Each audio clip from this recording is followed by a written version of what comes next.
Good morning. I call to order the informal meeting of the plenary to hear briefing on the UN80 Initiative. I would like to welcome you all here and our briefers joining us remotely. This is the sixth in our series of monthly briefings intended to keep the membership informed and to sustain the momentum as the UN80 Initiative advances. While we have already achieved tangible progress across all three work streams, significant work remains on our reform agenda, and I urge the membership to stay engaged with what lies ahead. Today, we will hear an overall update on the UN80 initiative from Under-Secretary General Guy Ryder, followed by briefings on two work packages, Work Package 14, Unified Services Roadmap, and Work Package 27, Environment. As a first briefer, as in the last meetings, I have the honor to give the floor to Mr. Guy Ryder, Under-Secretary General for Policy. Thank you very much, Madam President. Excellencies, thank you all again for joining us to today's briefing. As you said, President, the sixth in this series of briefings, and I want to thank you for providing this space for our interactions. Since the Secretary General's progress report in May, UN80 has entered its decisive phase. Between now and September in particular, the task is to turn proposals into decisions, and we must do that together. Some proposals will require your consideration. In others, it is the Secretary General who has the authority to act. But in either case, the aim is the same, a UN system which is, as our slide shows, more disciplined in managing mandates, better in implementation of mandates, and clearer in reporting on impact. Now, in recent weeks, I think it's fair to say that much attention has focused on two potential mergers, and of course they matter, but they're not the whole of UN80.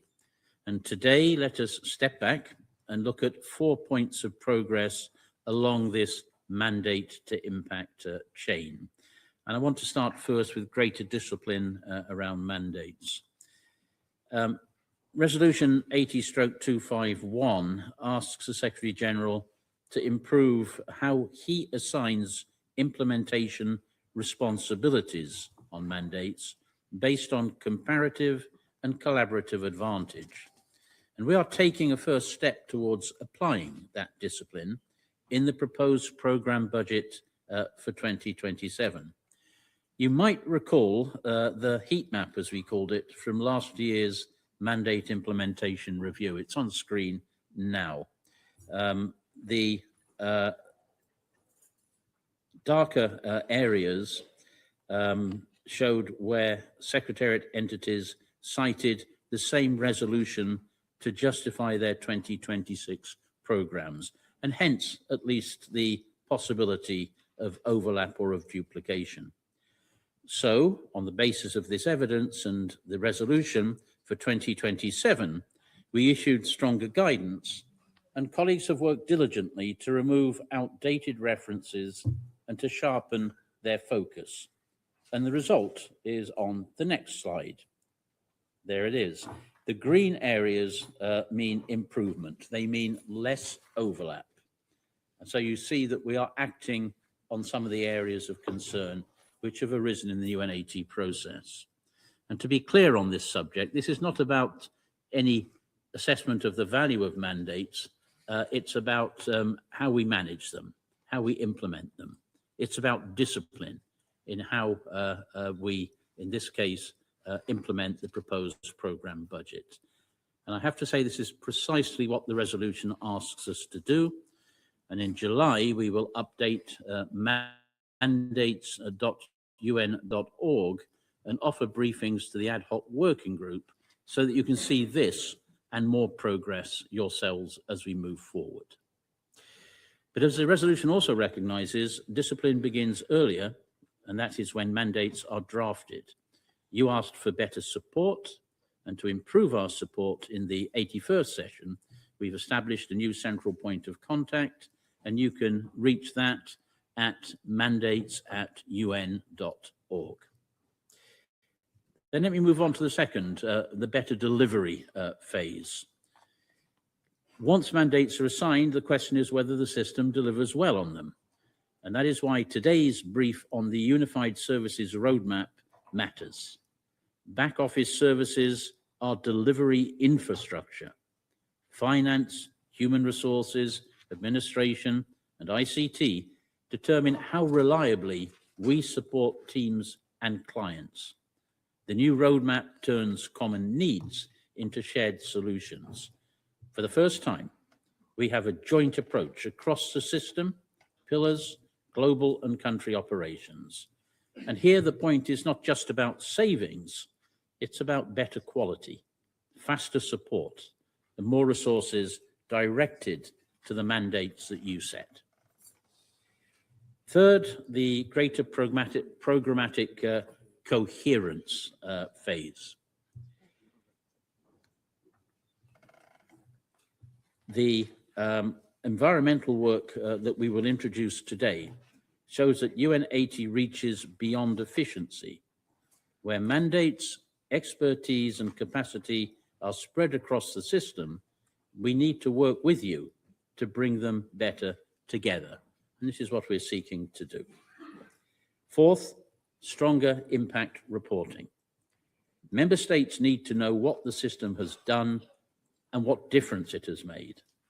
As a first step, we will make the Secretary General's reports clearer, more data informed, and more user-friendly, including by combining reports or adapting frequency.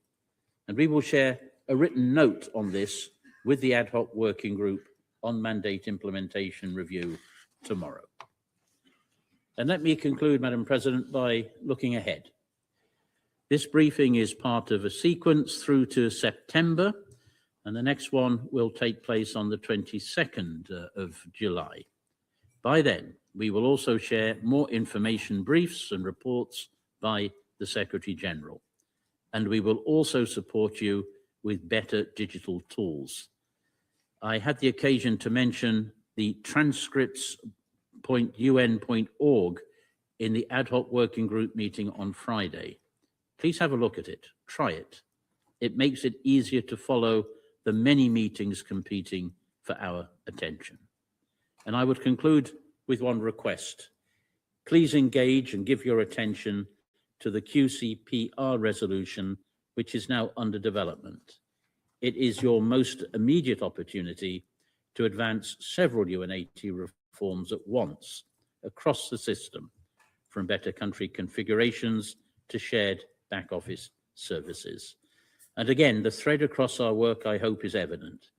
Discipline at the mandate stage, efficiency in delivery, coherence across programs, and a better account of the difference that we do make. And that is a spirit in which I look forward to your guidance in today's discussion. Thank you, Madam President. I thank the Under-Secretary General for Policy.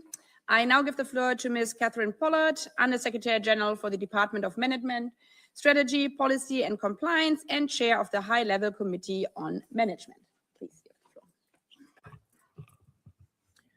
Thank you, Madam President, Excellencies, dear colleagues. Thank you for this opportunity to brief you on progress with Work Package 14, the Unified Services Roadmap. Can we put up the slides, please? We are presenting this roadmap at a moment of real constraint for the UN system. Projected system-wide revenue is set to decline by 21% over the 3-year period to 2024 through 2027. The UN system workforce has already shrunk by 12% in a single year. 3 in 4 of the UN system entities expect that there will be further programmatic changes in 2026. Consequently, the roadmap's intended goal is designing a leaner and more effective and resilient operational backbone for the UN system that can help it to continue to deliver on its mandate, even in times of increased pressure. Next slide. At the heart of the roadmap are 2 organizing questions for every operational service. First, should a service remain entity-led, or should it move to a marketplace of approved providers, or is it mature enough to be consolidated under 1 or 2 providers? Secondly, are services best delivered globally, or should a service be integrated locally through common back offices and country-level agreements? These are not new questions. In the past, the system built up substantial capacity to try and answer them. What was missing was not capability, but coherence. The roadmap is what organizes that capacity into a single navigable architecture. The design of the Unified Services Roadmap, the USR, is not based on abstract choices, but rests on strong data evidence resulting from 2 complementary assessments. The High-Level Committee on Management's framework that prioritize 18 far-reaching efficiency initiatives based on impact and feasibility, and the Global Shared Services Feasibility Study led by the UNSDG Business Innovation Group. That evidence leads to one central conclusion. There is no single model that fits every service. The system needs a differentiated architecture where the operating model and global versus local delivery are matched and analyzed service by service. For the level of consolidation, 3 operating models are used. First, entity-led delivery. The services with a high policy specificity or limited shared service potential would stay within individual organizations. Secondly, a marketplace of providers. Services where flexibility matters are offered through a common entry point with multiple approved providers. And third, consolidation of high volume standardized services delivered by 1 or 2 providers that generates measurable efficiency gain. Next slide. So the first message that I would like you to take away is this. The Unified Services Roadmap is the management framework that for the first time brings together under one architecture what had previously been advancing on separate tracks. As to the scope, the far-reaching efficiency initiatives are time-bound, self-standing transformation projects with broad but voluntary participation. Global shared services are not time-bound, location-independent services provisioned globally, while common back offices instead are location-specific consolidations of local service provision.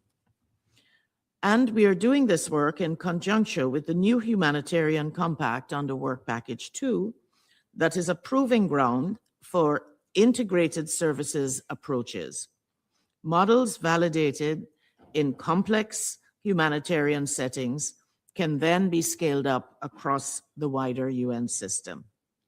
Next slide.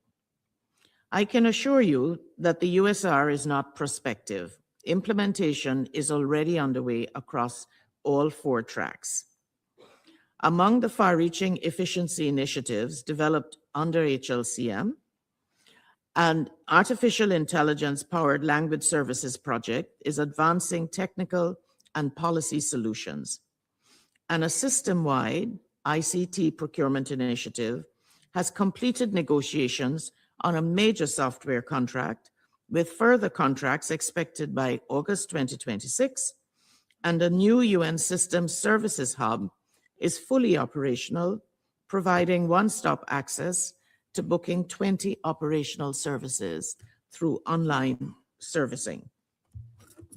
So as you can see, the far-reaching efficiency initiatives are only one part of the roadmap. My colleague from the World Food Programme will speak to the Coordinated Supply Chain Initiative in conjunction with the new Humanitarian Compact. And on the Global Shared Services, the co-chair from the Business Innovation Group, they have agreed to a 3-tiered operating model and launched implementation in 5 priority service areas. Also, under the BIG's work on common back offices, the self-starter approach is already generating momentum. Let me emphasize a key point on accountability. We are tracking progress and making sure that we are accountable across all 3 tracks through public dashboards that are available to you, the member states, and all interested parties on an ongoing basis, not just through periodic reporting. Before closing, I would like to stress an important point which we should acknowledge. It is about what efficiency gains can and cannot do. The enabling functions, which are the administrative and operational functions that we're discussing today, represents only 12% of UN system expenditure. So gains in efficiencies will not offset declining resources. What they can do is free up funding and management attention so that entities can protect mandate delivery and program impact. That is the practical reasoning and justification for this roadmap. Madam President, Excellencies, in summary, the roadmap translates the UN80 ambition of a more coherent, united UN system into a practical and accountable plan, one that simplifies where complexity has grown, integrates where duplication persists, and frees up resources for the programs that the UN system exists to deliver. Madam Chair, with your permission, I would hand over the floor to Ms. Sonia Layton-Cohn, who is the co-chair of the Business Innovations Group, who will speak to the global and local perspective across services under the roadmap. I thank the Under-Secretary General for Department of Management, Strategy, Policy and Compliance. And as mentioned, I now give the floor to Ms. Sonia Layton-Cohn, Deputy Executive Director of the United Nations Office of Project Services and co-chair of the Business Innovation Group. We will hear her remotely. Thank you, Madam President. Next slide, please. Distinguished member states and colleagues, the Unified Services Roadmap is the UN system's evolution in responding to a question member states have been asking. Where are the efficiencies and how will we know? Today, for the first time, we have evidence and data across the system, and we have a framework to act on it. As USG Pollard has just outlined, the work package 14, where BIG leads jointly with HLCM, covers global and local services and their connections with enablers like mutual recognition. So let me take each in turn, starting with the global shared services. The UN system already has a significant shared services footprint, 24 global shared service centers, 4 regional service centers, and 18 antenna hubs. The Global Shared Services Feasibility Study confirms what this footprint can deliver. And it also highlights how much we're still leaving on the table through fragmentation. The evidence is precise. For example, one transaction for non-staff contracting costs up to 80% less when delivered through consolidated market provision than when handled in-house. That is not a projection. This is the cost of the current system every day we do not act. Next slide, please. Here is what the data is also telling us. The efficiency gains from agency to agency transactions, that is where one UN entity genuinely buys from another, remain far below their potential.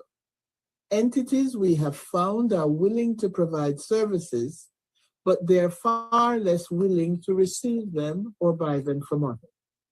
Member states can help change that. You have the leverage through bilateral engagement, through QCPR, through the expectations you set, to ask your UN partners not just what services they offer, but which ones they actually use from others. And on the slide, you see the list of services on offer that are mature. Next slide, please. At the country level, the new self-starter common back office methodology gives UN country teams the flexibility to build shared back offices at their own pace, selecting locally relevant services with common promises as the catalyst and country governance as the foundation. The model operates on a clear principle: no gain for any service provider, no loss. Service providers are to recover costs. They do not generate revenue. Full cost transparency is mandatory before any MOU is signed, and the UN country team, under the auspices of the resident coordinator, governs collectively. Uganda, the Philippines, and Gabon are preparing for launching. A high-impact survey tool has identified 56 priority countries, 24 in humanitarian settings, 32 in development, where the gains are greatest. We are going to coordinate with the humanitarian cluster to bring efficiencies together across humanitarian and development package. But opt-outs after commitment remain the biggest obstacle to scaling. An abrupt or an uncoordinated disengagement often leads to severe inefficiencies.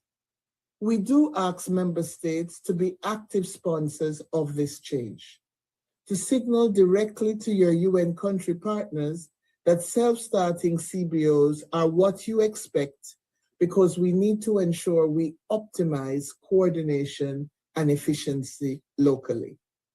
Next slide, please. Mutual recognition is the connective tissue without which none of this scales. 36 of 37 UN SDG entities have now signed the commitment. Signing is not the challenge. Applying it daily is. The newly formed Interagency Task Force on Mutual Recognition brings together legal, audit, and human resource experts, because that is precisely where the daily friction resides.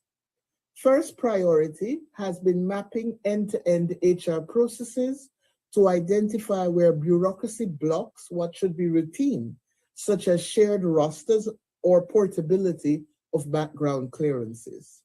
Mutual recognition, we believe, serves as the vital lubrication underpinning operational efficiency.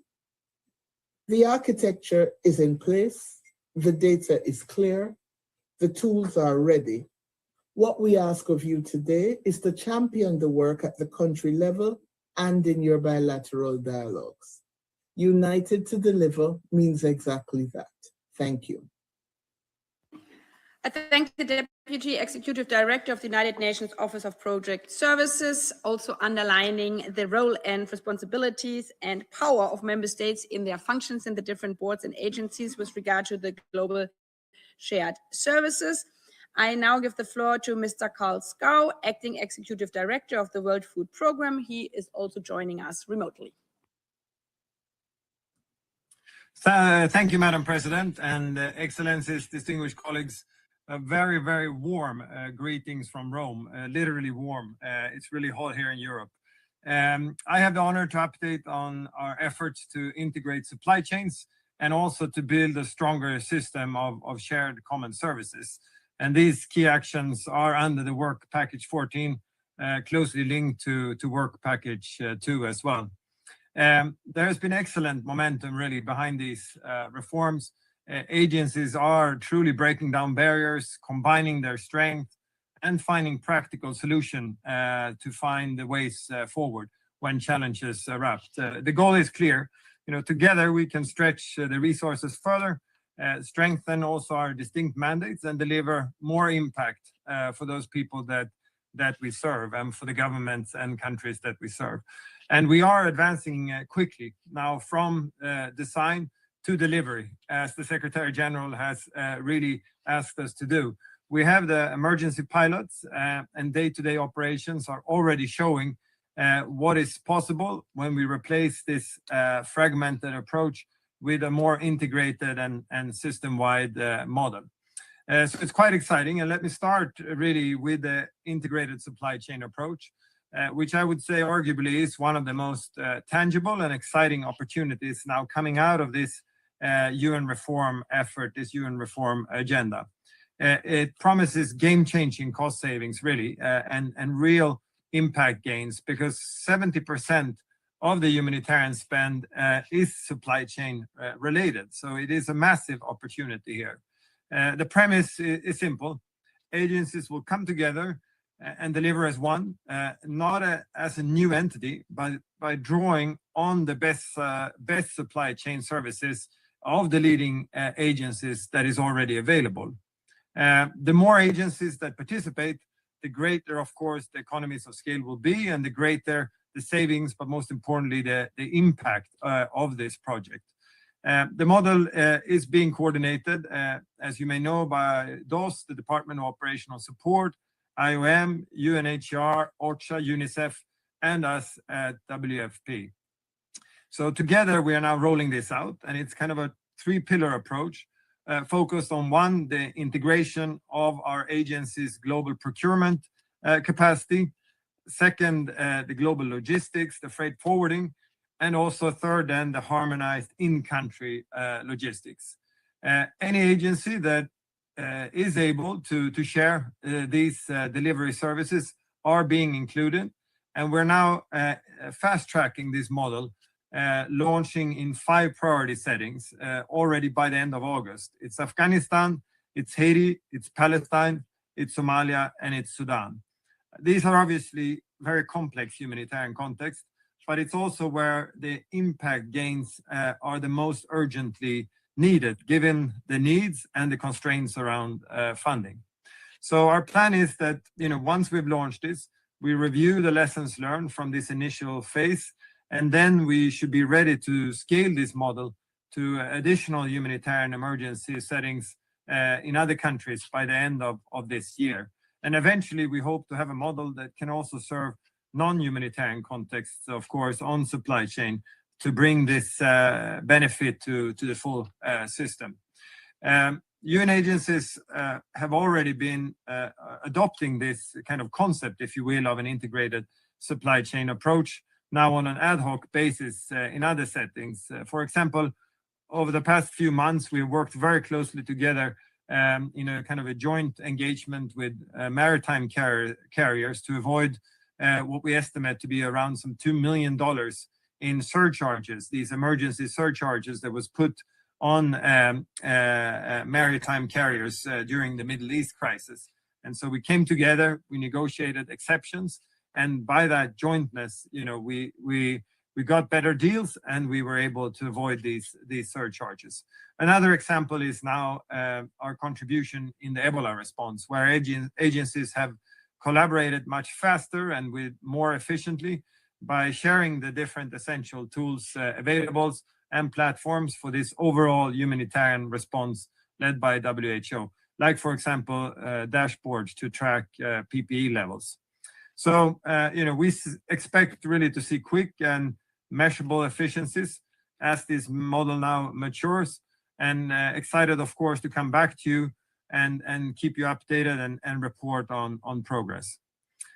With that, I turn to the UN System Service Hub, which is already operational.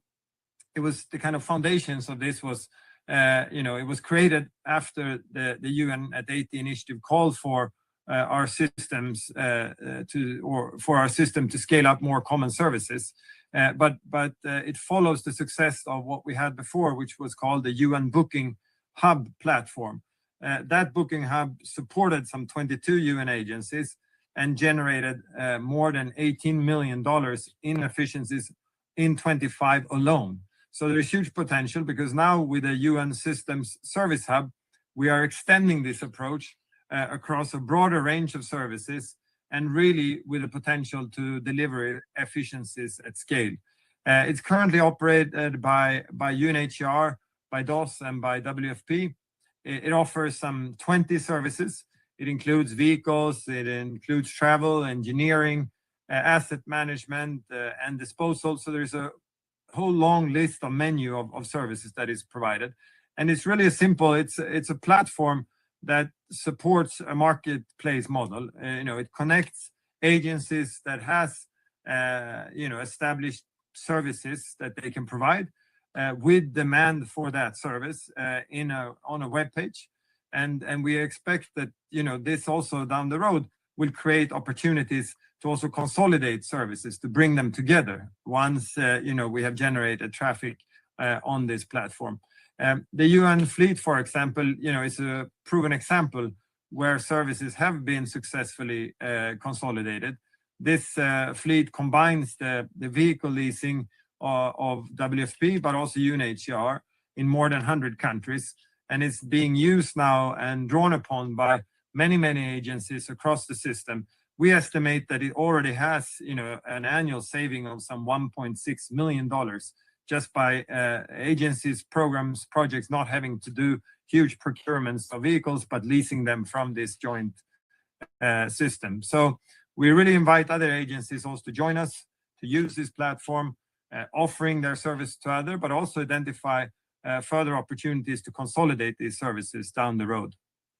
So, colleagues, I will finish with two reflections. I think first, really, and along the lines of what Sonia said, these reform models are now voluntary, but we really need agencies to participate and to do so consistently if we are to really realize the full benefits and the full opportunities on this. So we look to member states, we look to governing bodies to make sure that this happens by encouraging agencies to participate in these shared models and really providing, I would say, the political and financial incentives for us to work this way, to come together in this way. And secondly, just to remind that the new humanitarian compact is really a catalyst for broader reforms, and emergency settings and humanitarian settings are now the testing ground for these system-wide transformations. So moving forward, we will continue to build on what works. We will expand these approaches that reduce fragmentation and that we think will enable more cost efficiency in this UN or integrated UN model. A model that directs more resources towards our programs, towards our program countries, towards the people that we serve and that are counting on us to stretch every resource as far as possible. With that, I conclude and thank you very much for having invited us from Rome, Madam President. Thank you. I thank the acting executive director of the World Food Programme in Rome, and in full solidarity, we have also very high temperatures here today at the other side of the Atlantic. We are all in this together. I now give the floor to Ms. Inga Anderson, Executive Director of the United Nations Environment Programme, also joining us remotely. Madam President, and I'm joined by Simon Steele. Together we have been working on this. Simon Steele, of course, the head of UNFCCC. And while I'm speaking to you, Madam President, allow me to thank you for making the visit to Nairobi. Also, many thanks to the member states present. We're very, very keen to hear the views from member states on the environment package. We have had 2 briefings in Nairobi, 1 in Bonn, and I had the opportunity of brief more generally on reforms in my earlier visits in March in New York. We'll go, I'll ask that the team in New York kindly brings up the slides. Thank you. And we'll go to the next slide, slide 2. And what I would like to say here is that this work package is derived, of course, from the Secretary General's 2025 report, United to Deliver, which stated that environmental issues are growing in importance and environmental responsibilities are dispersed across UN entities. And therefore, Secretary General said that we would undertake a thorough assessment of the current arrangement and make proposal for possible structural changes and program realignments on environmental issues. And that is therefore what we have been doing. So we will go to the next slide. And the co-chairs, as I mentioned, is Simon Steele and myself, and we have had a large number of UN agencies involved. And what we have tried to do is essentially to look at how can we strengthen the coherence, reduce fragmentation, improve delivery across the environmental work of the United Nations system. And fundamentally, we see this as an opportunity to work across to address the environmental crisis, the climate crisis, the nature and land loss crisis, and of course, the pollution crisis that we are facing as a civilization. And the briefing that we are giving you today will provide an overview of the findings as well as the recommendations that are under consideration. The process has been a very inclusive one in this work package, as I'm sure all the others have been. The breadth of participation means that we have findings and recommendations that carry cross-system, and this we're very happy about. They give it broad legitimacy, not just 1 or 2 agencies' views. And throughout this process, we've obviously had a chance to exchange with member states. As I mentioned, we briefed in UNEP here at our Committee of Permanent Representatives in April, again, just the other week on the 19th of June, and Simon Steele briefed UNFCCC parties on the 16th of June. We'll go to the next slide. And the context is, why this review? Well, as we know, the environment that we all depend on for our very own existence and well-being is under stress and is deteriorating. And environmental degradation impacts, yes, ecosystems, of course, but it very much also impacts human health and well-being. And you're now sitting in extreme heat in a number of locations. And we've seen temperatures go way above or significantly above 50 degrees. And in Pakistan and other settings, this is the new realities, but it's also impacting our economies and therefore sustainable development. And that impact therefore reaches far beyond just the environmental bubble or sphere. And it has become that broad issue for health, for economic development, for jobs, for food production, yes, for human rights, for peace and security, for migration, and so much more. And our UN environmental architecture as we know it has grown significantly since when UNEP was established in 1972 in the Stockholm Conference 54 years ago. It has become broad, deep, complex, and yes, somewhat fragmented across agencies, funds, and programs, multilateral environmental agencies, and specialized organizations. So, next slide, kindly. What are then the findings? We're going to present sort of 4 streams of findings. The first slide here deals with 2 such streams. And we looked first at the science, governance, and 2 other streams. Allow me to speak to each stream. The package 27 in the science side, we looked at the fact that science is produced on a number of beams. We know of IPCC, of course. We know, I think, of IPBES, which is the sister to IPCC, but deals with biodiversity and land degradation. And there is a new panel that deals with science, the science of pollution, waste, and chemicals. But there is more to that in the UN system. Our friends in UNESCO, as an example, deals with ocean science, and I could go on. So how can we ensure that the science that rests in different agencies across, that touches upon or deals directly with environment, is somehow united? And that is an area that we have talked a lot about, and there are some specific proposals in this regard. On governance, the abbreviation MEA, that is an abbreviation we use in the environmental space. It stands for Multilateral Environmental Agreements. There is a multitude of these. 17 such agreements are hosted with UNEP, but UNFCCC and UN Desertification Convention are also that, as are many, a series of others, BBNJ being a case in point. These are multilateral agreement in a landscape that is complex, and there is a degree of overlap, a degree of synergy, and a degree of gaps across some of these mandates. And the multilateral environmental agreement really have the potential to improve the coherence through stronger coordination, administrative and programmatic synergies, program of work, synchronization, and so on. In addition to that, we also believe on the governance side that UNEA, the conference that you have established, the assembly, that is the only universal assembly that deals with the broad span of environmental policy, the assembly of the sort of conveyor belt of which most of the environmental policies and governance that you know of has rolled. But we believe still that it could be realizing its full potential as that universal body by some tweaks to how it operates.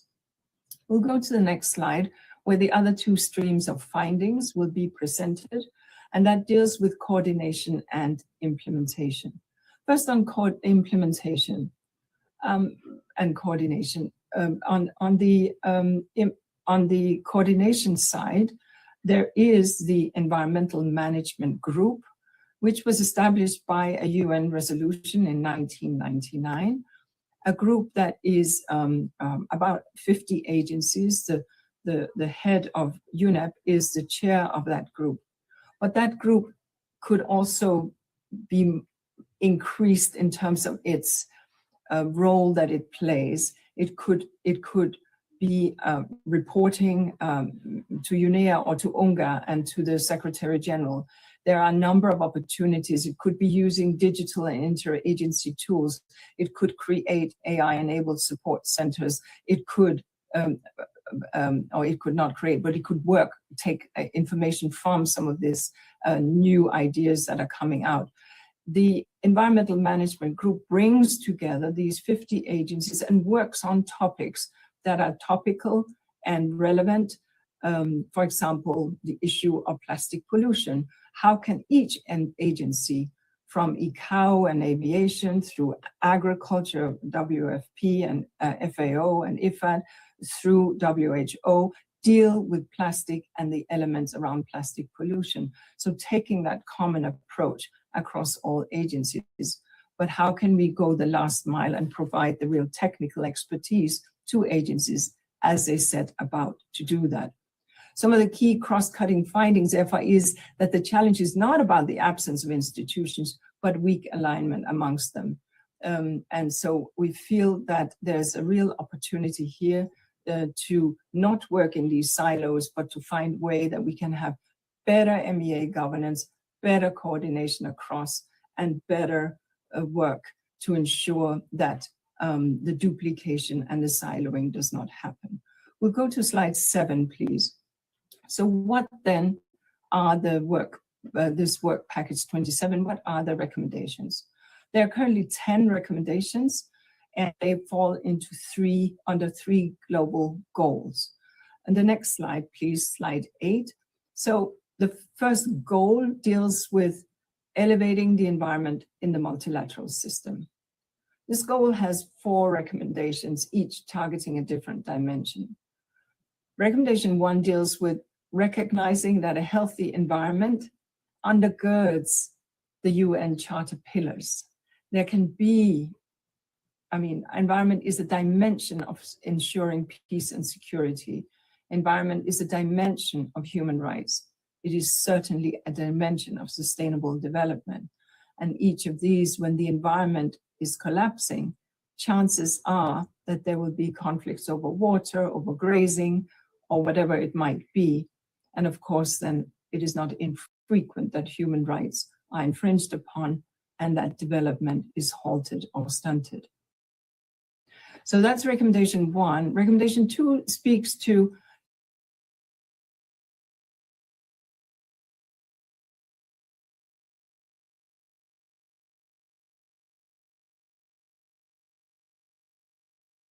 as that universal body. Yes, all new treaties in the environmental space has to a degree, as I said, been sort of cooked in UNEA or its predecessor, but there is more that UNEA could do to ensure a coherent and system-wide action, and calls therefore on member states to consider how UNEA can move beyond deliberation to that system-wide agenda setting with stronger links to UNGA, to ECOSOC, and to the multilateral environmental agreements processes. The third recommendation in this goal, under this goal, deals with repositioning science as a shared UN asset. We would like to seek a more systematic joint production of scientific assets that require across the system and across nexus areas through co-creation and collaboration. This recommendation also calls for more structured coordination amongst the key scientific and technical bodies and proposes what we call a federated knowledge ecosystem with a more modern user-driven repository of environmental science that is produced by UN entities so that these can be, and today with AI and good systems, this should not be impossible. And of course, for the systematization of UNEP's role, as well as other science-based UN entities in developing environmental standards, benchmarks, and guidelines that promote alignment of other entities' programming so that they take the meteorological sciences as it emerges from the WMO and put that to use in programmatic work, that they take the ocean-related science that emerges from UNESCO or the science that emerges out of the 3 panels, IPCC, IPBES, and ISP, that it takes this science and is interpreted. And those who can best interpret it is, of course, the hosting entities of these relevant science bodies. Then recommendation 4 on the elevating the environmental management group, I spoke to that. The idea is really that it takes a greater profile, and it is, we believe that it is underutilized, and we propose a strategic upgrade, better connecting it to other coordination bodies across the UN, as well as to governing bodies such as UNEA and or UNGA, and strengthen the exchanges as are already taking place at each COP process, and also have a direct reporting line to the Secretary General. We'll go to the next slide, slide 9. And here we're discussing goal B, the strengthened multilateral environmental governance. And this goal really addresses the architecture of the multilateral environmental aid, agreement landscape itself. How do these agreements relate to each other? And can they work more efficiently in tandem? The recommendation 5 speaks to explore consolidation options where feasible. Now, I would just put a nota bene here. We're not talking about the big conventions, climate and so on. That should be self-evident. But there are many smaller conventions that nevertheless do important work, and consolidation is entirely doable. We have some good experience already of this from the Chemical Convention, where 3 conventions came together. And therefore, drawing on the successful experience from the Basel, Rotterdam, and Stockholm conventions, the recommendation explores whether member states might wish to consider opportunities for consolidation, for example, in the biodiversity space, where the adoption of the Kunming-Montreal Global Biodiversity Framework really has created an umbrella for action. Or so that would be one area that we think member states may wish to explore, or that of Mercury, which has a standalone convention, which we think could potentially be considered to be drawn into the BRS, the Basel, Rotterdam, and Stockholm conventions. So I will stop here now and hand over to my dear colleague Simon, who is speaking to you from Bonn, I believe, for him to take it further. Thank you. Thank you very much. Well, sorry, Madam President, sorry.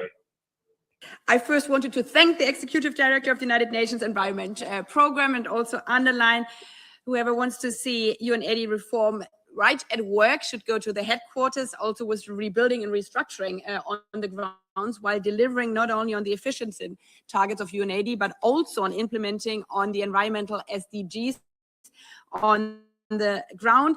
And I would like to use also the opportunity to say goodbye to a dear colleague and friend, UNASG, Liquid Nerona. It's her last day in office, as we just learned here on the podium. It's an honor to spend it with you, and we wish you all the best for your next chapter of life.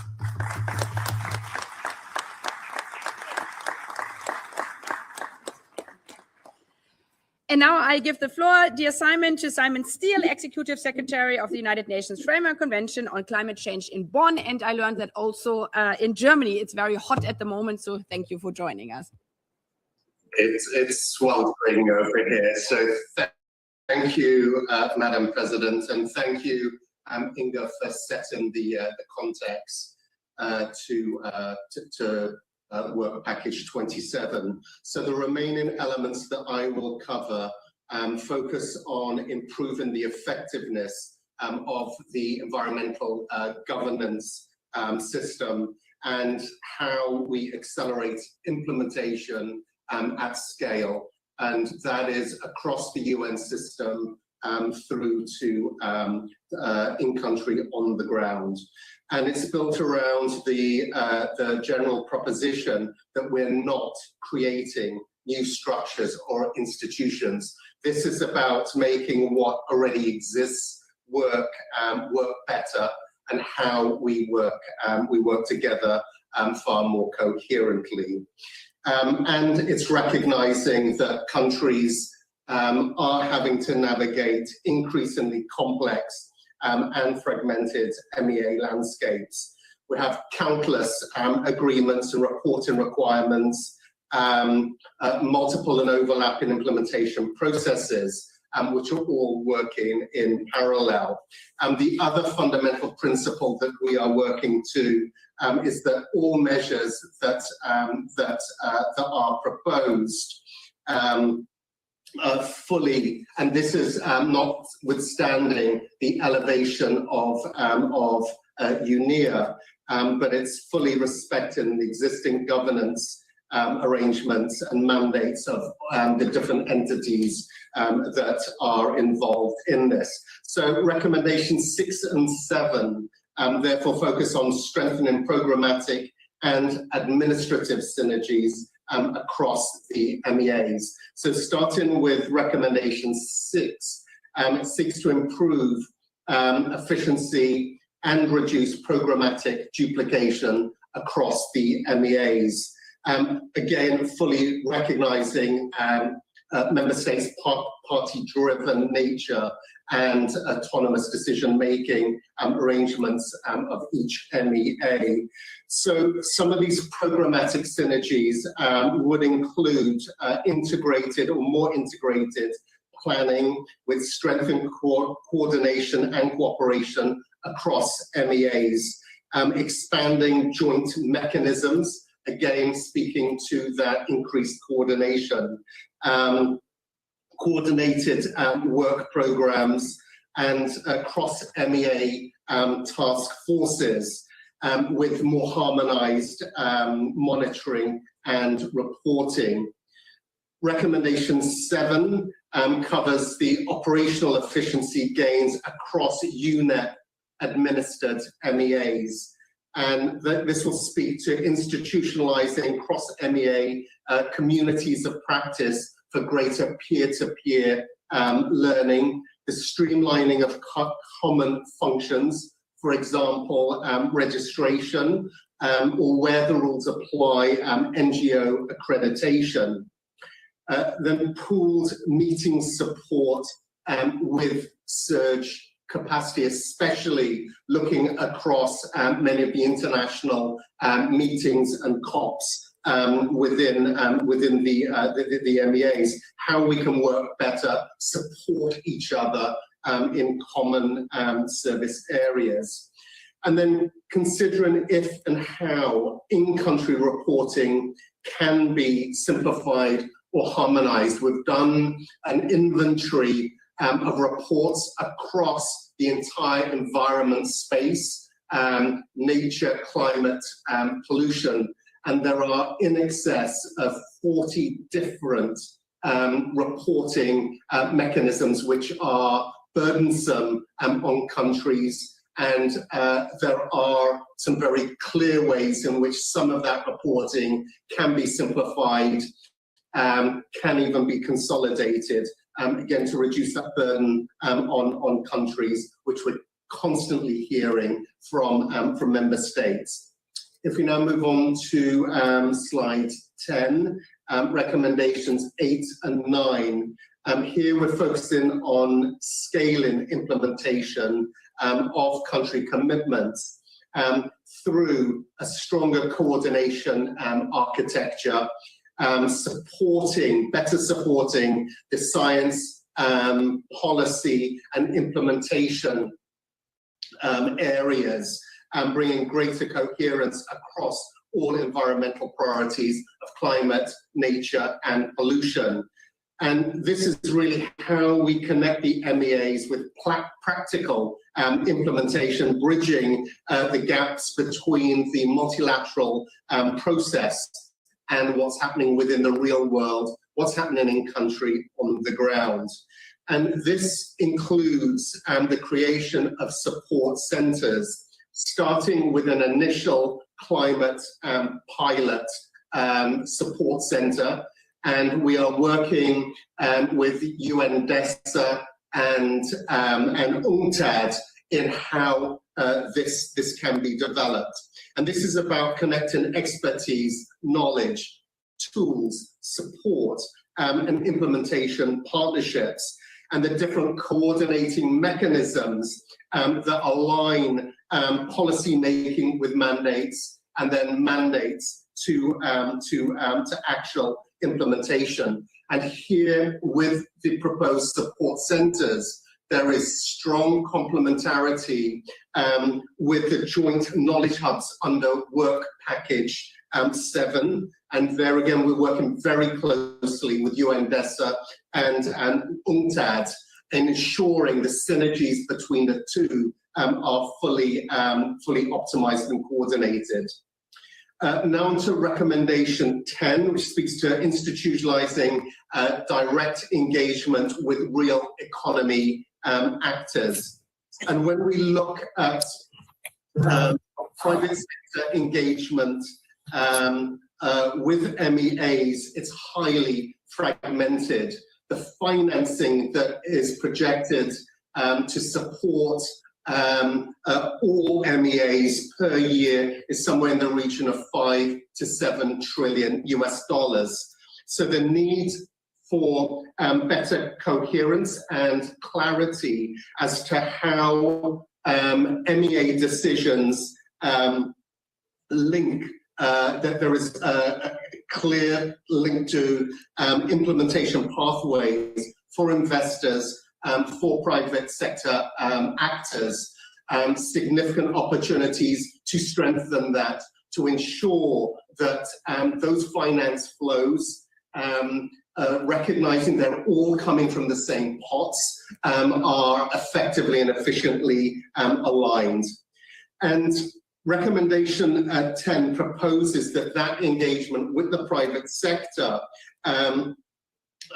more directly is through four entry points. The first is UN convened sectoral partnerships. Some already exist, some need to be built on, more need to be created. The second is through the various MEA hosted implementation fora. The third, streamlined procedures for private sector engagement, better coordination across the UN system in how we engage the private sector.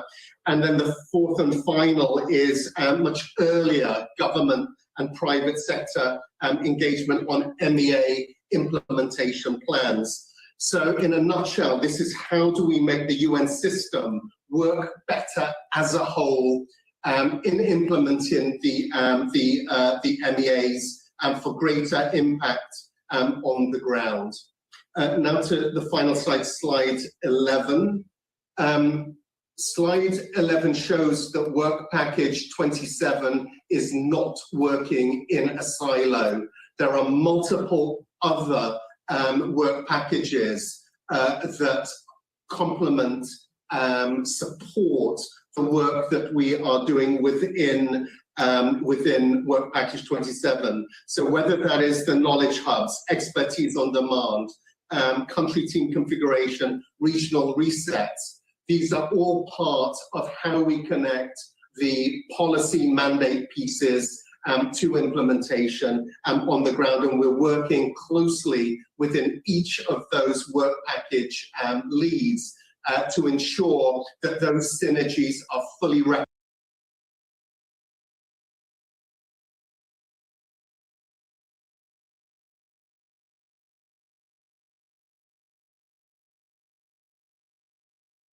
Next steps, as Inga outlined, highly collaborative, inclusive, with the other 27 entities that have provided significant inputs into the current report.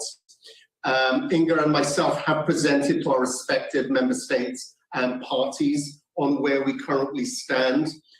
We presented to the SG Chaired Steering Committee and received feedback there, and basically now open to members for further input, which will go into our final report, which is scheduled to be delivered at the end of this week to the Secretary General. There'll be one further iteration of that before incorporation into the SG's final report at the end of July. In the meantime, our working group continue to identify the different implementation paths for work package 27 and what the next level of detail will be required in building this out. I will end my presentation here. Thank you. I thank the Executive Secretary of the United Nations Framework Convention on Climate Change. I now open the floor for comments or questions. This meeting will not have a pre-established list of speakers. Delegations wishing to take the floor are invited to press the microphone button. Members are requested to limit their interventions to 5 minutes when speaking on behalf of a group and 3 minutes when speaking in a national capacity. Time limits will be strictly enforced through an automatic microphone cutoff. A timer will be projected on screen. Those speaking on behalf of a group should approach the Secretariat to be given priority in the speaking order. As a first speaker, I now give the floor to the distinguished representative of Uruguay on behalf of the Group of 77 and China, followed by Palau and the European Union. Madam President, I have the honor to deliver this intervention on behalf of the Group of 77 and China.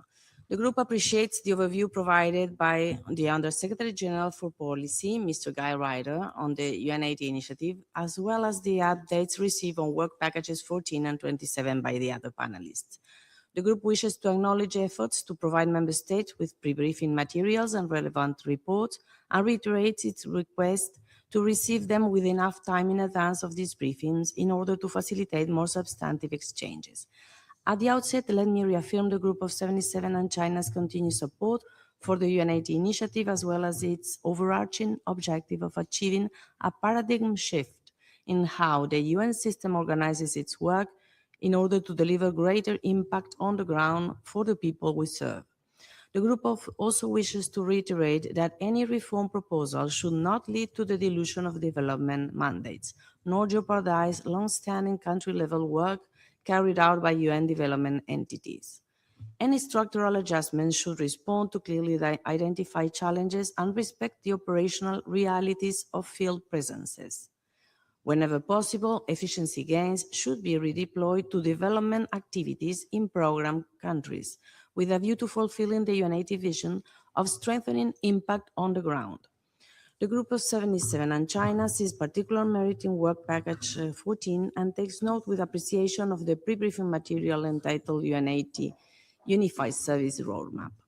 The group welcomes the efforts undertaken under the leadership of the Secretariat to improve efficiencies and reduce costs through a consistent and evidence-based framework aimed at enhancing the delivery of operational services, and agrees on the need to free up resources for program and delivery. The group further takes note of the 4 areas of ongoing work and acknowledges the finding that no single delivery model fits every services, taking into account the different national contexts and needs. The group looks forward to receiving the full Unified Services Roadmap by 30 June, as well as the outcome report to be submitted by the end of October. Regarding Work Package 27, the group takes note of the pre-briefing material entitled UN80 Initiative Environment, the 10 recommendations contained therein, and the goal of strengthening the UN system's environmental architecture to deliver environmental support more coherently, maximizing country impact and improving effectiveness and efficiency.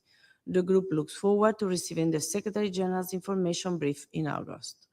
The Group of 77 and China would appreciate it if you could elaborate on how the proposals or recommendations under this work package would contribute to advance resource mobilization and fundraising in order to support developing countries in their implementation of their national commitments under the diverse multilateral environmental agreements, or MEAs.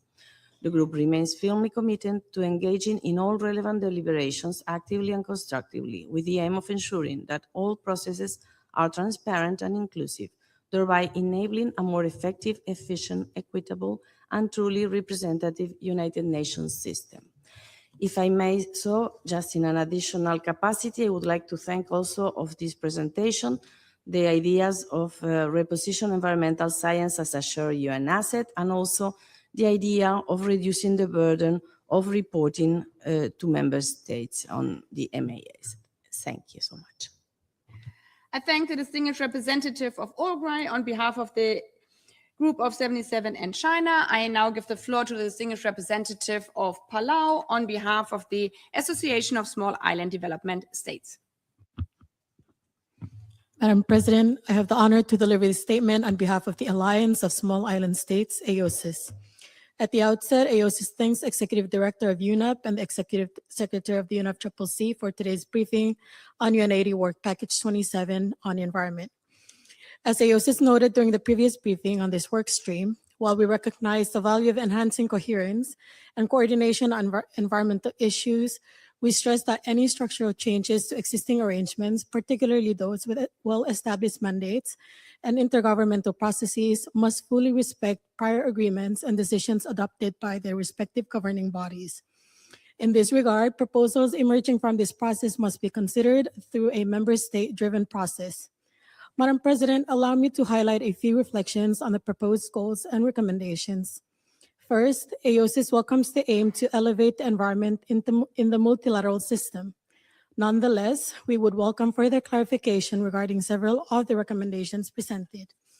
While AOSIS recognizes the value of UNEA as a universal convening platform, we emphasize that consideration of UNEA's role and functions should remain fully consistent with the mandate established by member states, including through UNEP's Governing Council Decision 27/2.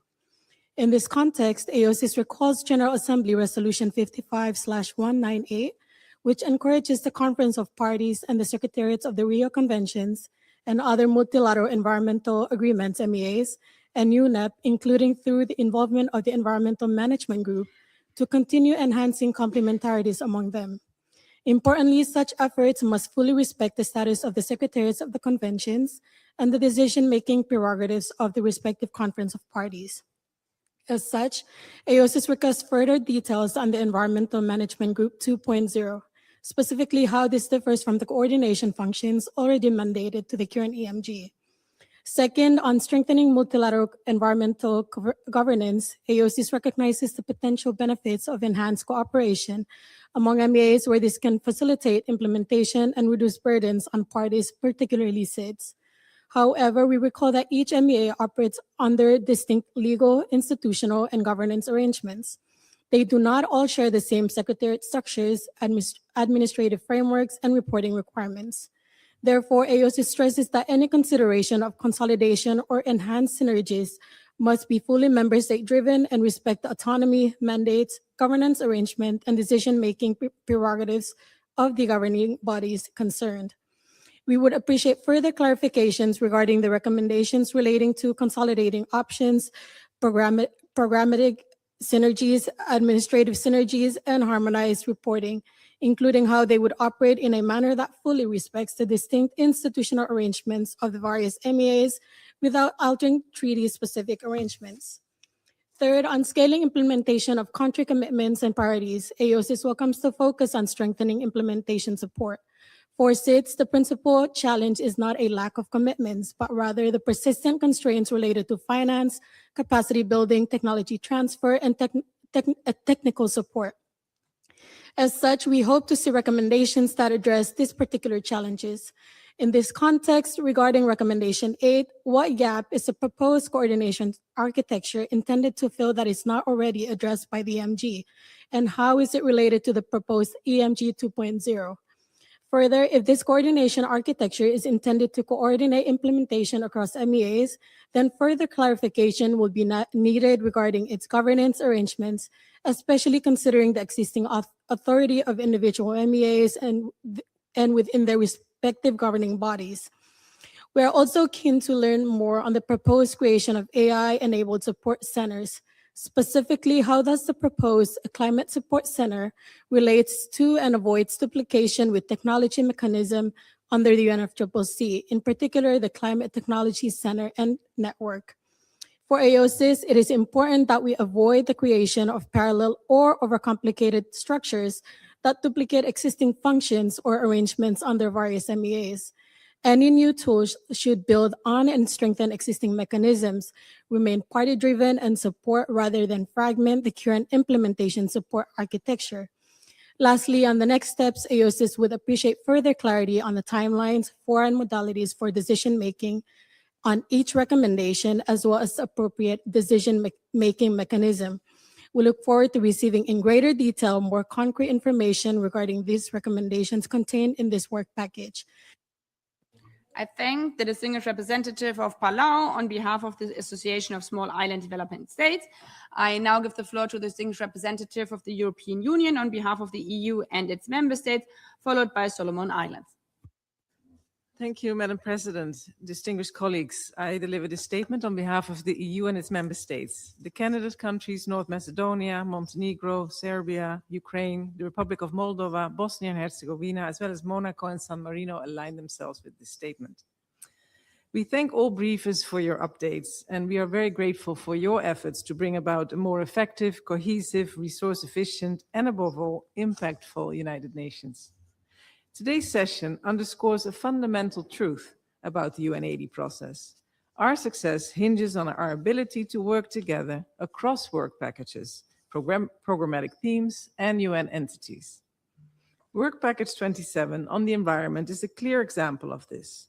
A cross-cutting theme that touches on all of the UN 3 pillars, bringing together up to 29 entities working on issues ranging from sustainable growth and health to peace and security. This work package thus offers a unique opportunity to strengthen coordination across UN entities and bring coherence to implementation. Similarly, Work Package 14 has the potential to be a game changer for the UN's delivery on the ground. If implemented at scale, this initiative will allow organizations to redirect scarce resources from administration to program delivery, an important outcome of the UN reform. First, the EU fully supports the Secretary-General's ambitions on the Unified Services Roadmap, Work Package 14. The UN system should continue to leverage existing centers of excellence and mature service providers to deliver at scale for the benefit of multiple entities. In this regard, we commend WFP and UNICEF's leadership in developing integrated and shared supply chains on common logistics arrangements and pooled back office functions.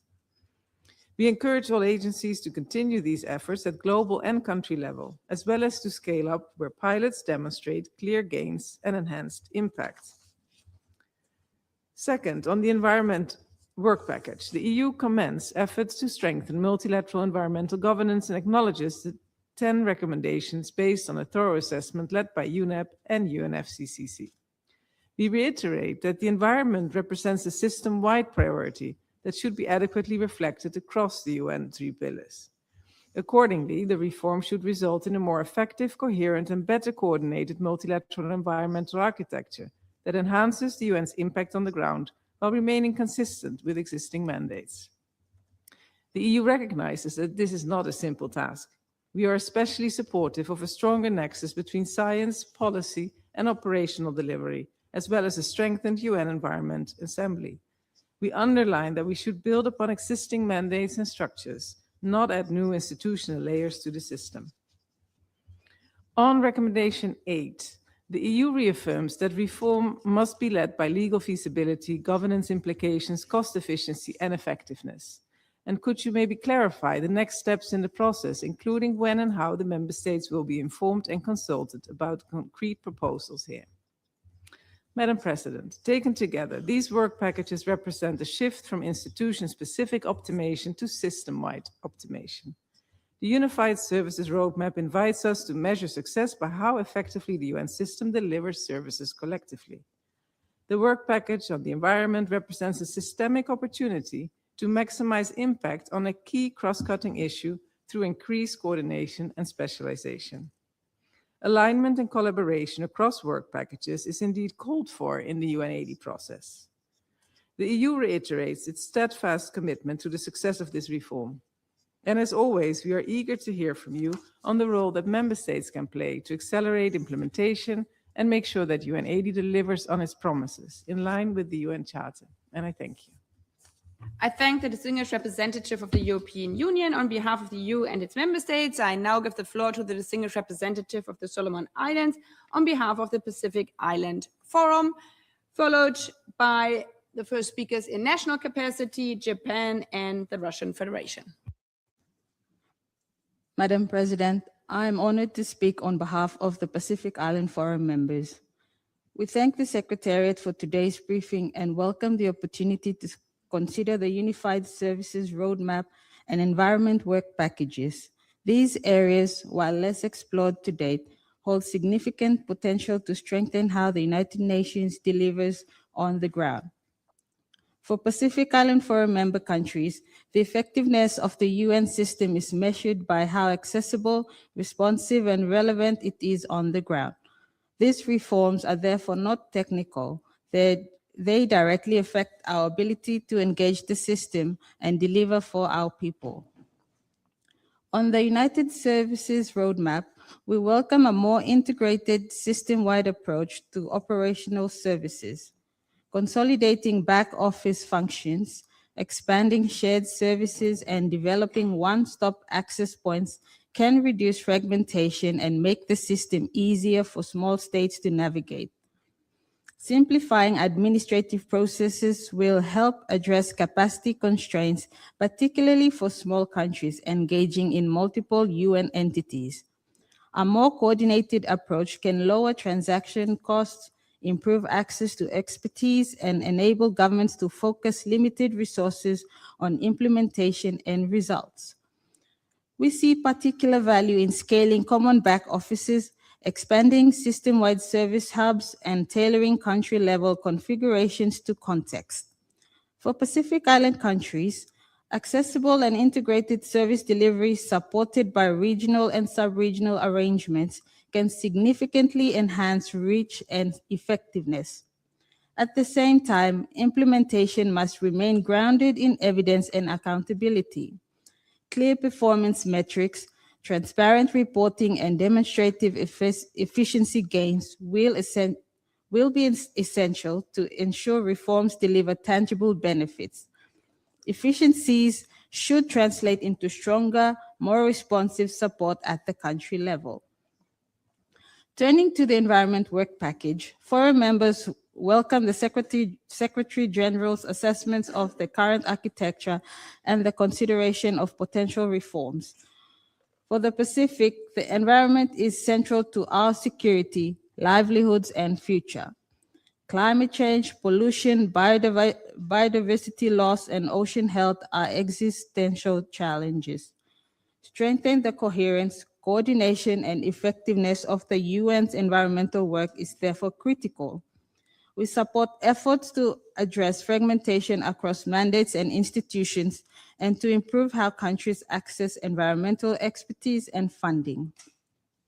More integrated one-stop shop approaches could make it easier for Pacific countries to engage the system and access support. At the same time, reforms must preserve and strengthen critical normative, policy, and technical functions, including at the country and sub-regional levels. For the Pacific, proximity matters. Support must be accessible, context-specific, and flexible to respond to local needs. We would welcome further information on the proposed reforms, including how they would strengthen system-wide environmental governance and link global process with national implementation. We also encourage the UN to work with our regional organizations in the Pacific and support regional coordination. Greater clarity will support informed intergovernmental consideration. Madam President, Pacific Island Forum members remain committed to ensure that these reforms deliver a UN system that is simpler to engage, better coordinated, and capable of meaningful impact, particularly for small island developing states and those most vulnerable. I thank you. I thank the distinguished representative of Palau on behalf of the Solomon Islands on behalf of the Pacific Island Forum. I now give the floor to the distinguished representative of Japan. Thank you, Madam President. At the outset, I would like to express my appreciation for the informative briefings by the distinguished briefers today. In the face of multifaceted difficulties, we must discuss how we can make the UN more efficient and effective by eliminating duplications, fostering closer collaboration among the entire UN system by preventing silos. Ultimately, the organization must function as one UN to address complex global challenges more efficiently. In this context, regarding Work Package 14, the Unified Services Roadmap, Japan particularly expresses its strong support for the integration of UN system-wide operational services. We hope this initiative will mitigate fragmentation across entities, thereby enhancing overall management and promoting greater efficiency. We believe delivery of assistance on the ground should not be affected, but we welcome reduction of duplication in procurement and administration, which enables reallocation towards its core missions.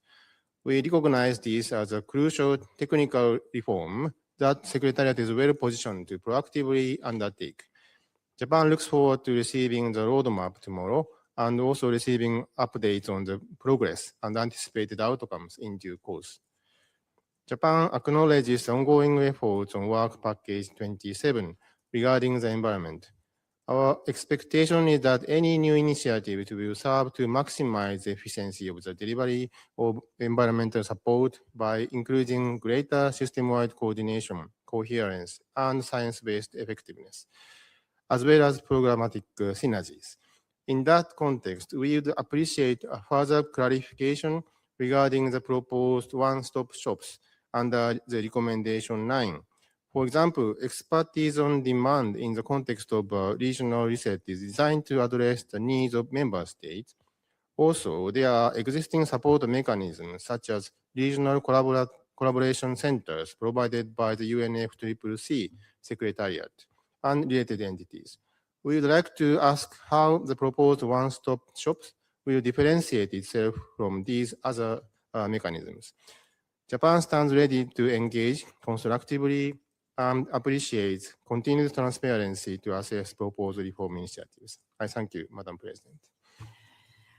I thank the distinguished representative of Japan. I now give the floor to the distinguished representative of the Russian Federation, followed by Australia and Kazakhstan. Distinguished Madam President, we would like to thank you and the representatives of the Secretariat for this briefing. As regards the Unified Services Roadmap work package, we note that improving the effectiveness of the administrative processes is an important objective. Nonetheless, any change to the organization of service provision, including humanitarian provision, should be carried out while maintaining full accountability with member states and the respective mandates from the different UN system organizations and based on intergovernmental considerations. We are looking forward to the publication of the full text regarding the roadmap, including information about proposed implementation, management, and accountability mechanisms and its consideration by member states.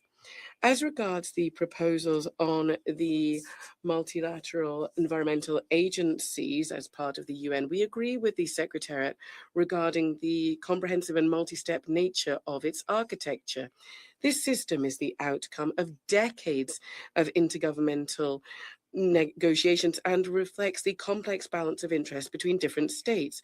In this context, the key condition for further progress in this area is compliance with the relevant mandates of existing international legal mechanisms, with the central role played by the Rio Convention. We believe that UNEA should not replace the existing system, but rather it is an important addition to it. However, decision-making functions should remain with the highest level bodies of the various environmental agreements. At the same time, we underscore that recommendation 1 goes beyond the purview of the thematical scope and does not pertain to issues of international peace and security. We also believe recommendation 3 to be unjustified regarding the repositioning of the environmental science structure, and also recommendation 10. We seek to be cautious about that because representatives of the real economy should, or rather engagement with that, should occur with respect to the intergovernmental nature of the UN, and member states should maintain the primary responsibility for upholding international obligations. We would also like to support what was said by Palau on behalf of Oasis and what was said by the Solomon Islands, namely that we would like to get information, please, as to how the intergovernmental format is going to discuss and approve the proposals submitted today. This information is not sufficient. I thank you. I thank the distinguished representative of the Russian Federation. I now give the floor to the distinguished representative of Australia on behalf of Cairns. Thank you, President, and thank you for all our briefers today. It's been a very, very useful session. As mentioned, I speak on behalf of Canada, Australia, and New Zealand. It's clear from today's discussion that the two work packages we're talking about, 14 and 27, hold significant potential to strengthen efficiency, coherence, and impact across the UN system. Each reflects the breadth of the UN effort and points in different ways to the same underlying need, which is that we need to create a UN system that is better aligned and more coherent across its structures, as well as more effective in supporting delivery at country level in an increasingly constrained and demanding environment. I make 5 key points today. First, on the USR, CANS welcomes the establishment of one system-wide framework. Putting existing efficiency efforts under one structure is an important step towards delivering services in a more streamlined way, particularly for those most in need. We support tailoring service delivery to context and linking global efficiencies to more integrated country-level delivery through common back offices. Second, we stress the importance of keeping up momentum and moving to full implementation so that the entire system can realize these benefits. We encourage wider use of the UN System Services Hub as a single access point for operational services, expanding common back offices beyond the current pilot countries and scaling up global shared services beyond the initial priority areas. And I think the UNEP presentation today was a very helpful example of that. Third, CANS underscores that implementation must stay grounded in evidence and accountability and be flexible and context-specific. Decisions should be based on robust cost-benefit analysis and clear performance metrics. Monitoring, supported by transparent, accessible reporting and dashboards, will be essential to track progress, build confidence, and assure that efficiency gains lead to real improvements in service delivery and responsiveness. Fourth, on the environment work package, CANS welcomes the Secretary-General's review of current arrangements and proposals for strengthened coherence and structural change. We agree that environmental action is central to development, peace and security, and environmental science is a shared UN asset key to informed action. We encourage efforts to streamline overlapping mandates, strengthen coordination across institutions, and better connect global policy, regional platforms, and country-level delivery. Organizing and accessing support in a more integrated way will be key to helping member states navigate the system, get timely expertise, and build the capacity they need to deliver on environmental commitments. More coherent coordination models and one-stop shop approaches can simplify access, close gaps between global processes and national implementation, and better match support with country priorities. Fifth, we would welcome more information from the Secretary-General in a timely manner on the recommended reforms. For example, we see potential in enabling UNGA to fully play its role as the UN's system's universal convening platform for coherent, system-wide environmental action, and would welcome further clarity on the specific reforms proposed. This will help support informed discussion among member states and let them assess how best we take reforms forward through existing processes. President, CANS remains committed to working constructively on these important reforms. Thank you so much. I thank the distinguished representative of Australia on behalf of CANS. I now give the floor to the distinguished representative of Kazakhstan, followed by Saudi Arabia and Zimbabwe. I thank you, Madam President. At the outset, I would like to thank the Secretariat for organizing this important briefing. I also wish to express my sincere appreciation to the co-chairs of Work Package 27 for their substantive and useful briefings.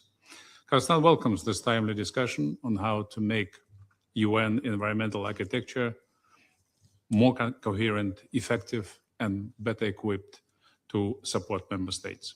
We particularly value the focus on possible structural changes and program realignments on environmental issues.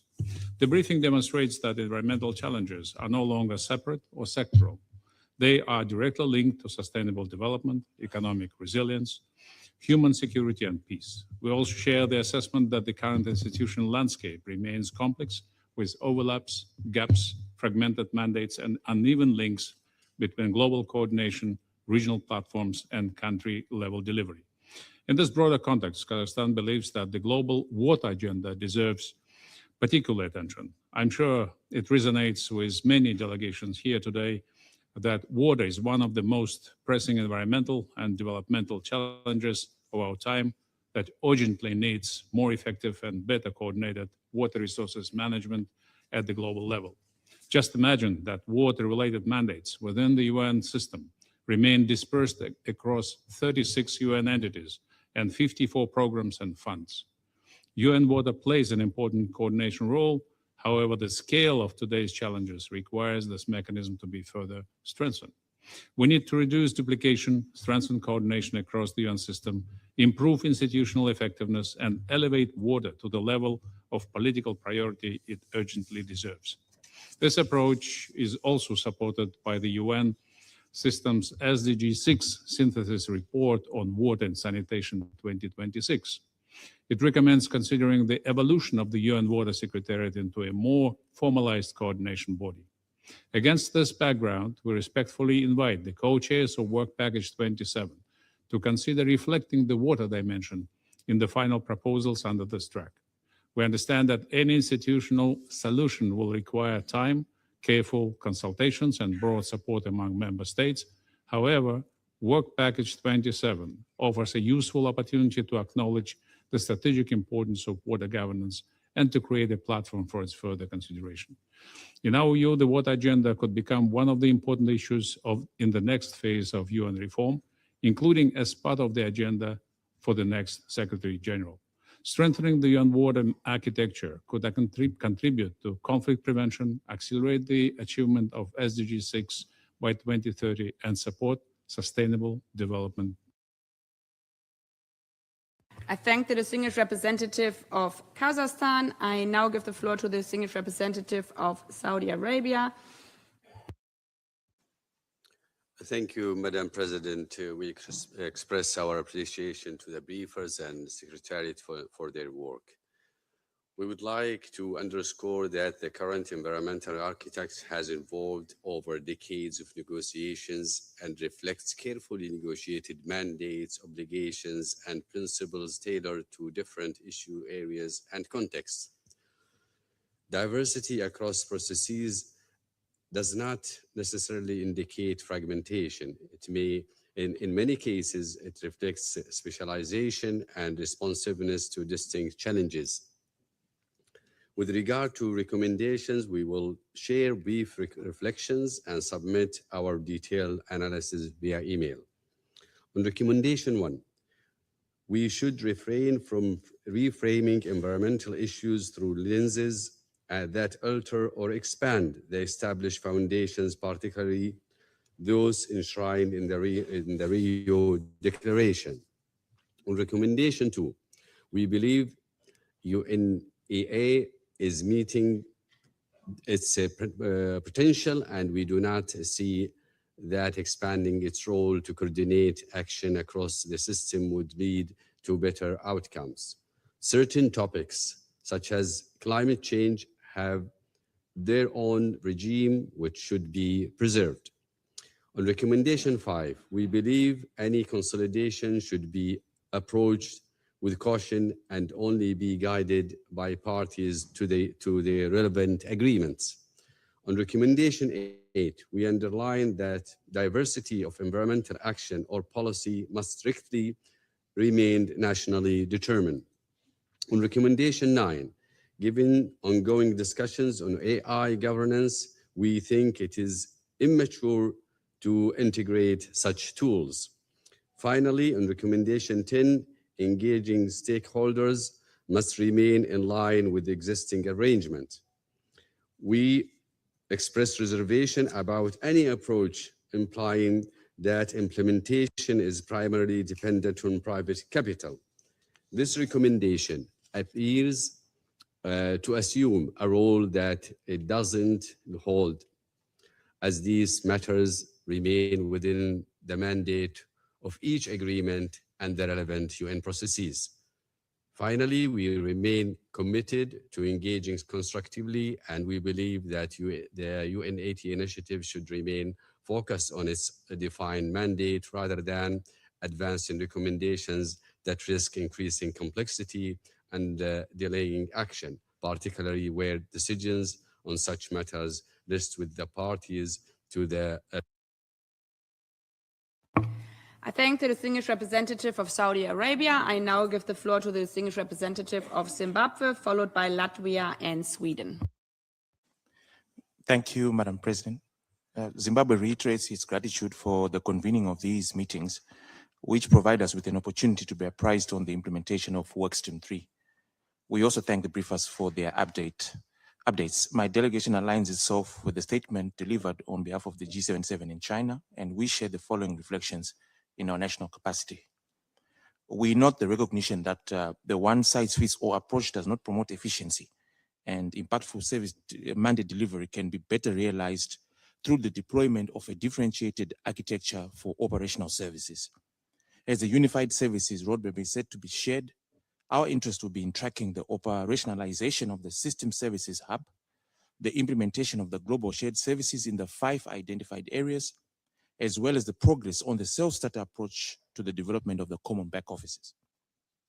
The assessments under Work Package 27 point to fragmentation, siloed approach, and overlaps, compounded by limited delivery and uneven information access. Predictable structured programming at country level, aligned with country priorities, and supported by systematic cooperation at global level will be vital in advancing the environmental agenda in a coordinated manner. Our questions to the briefers are, how does the UNFCCC intend to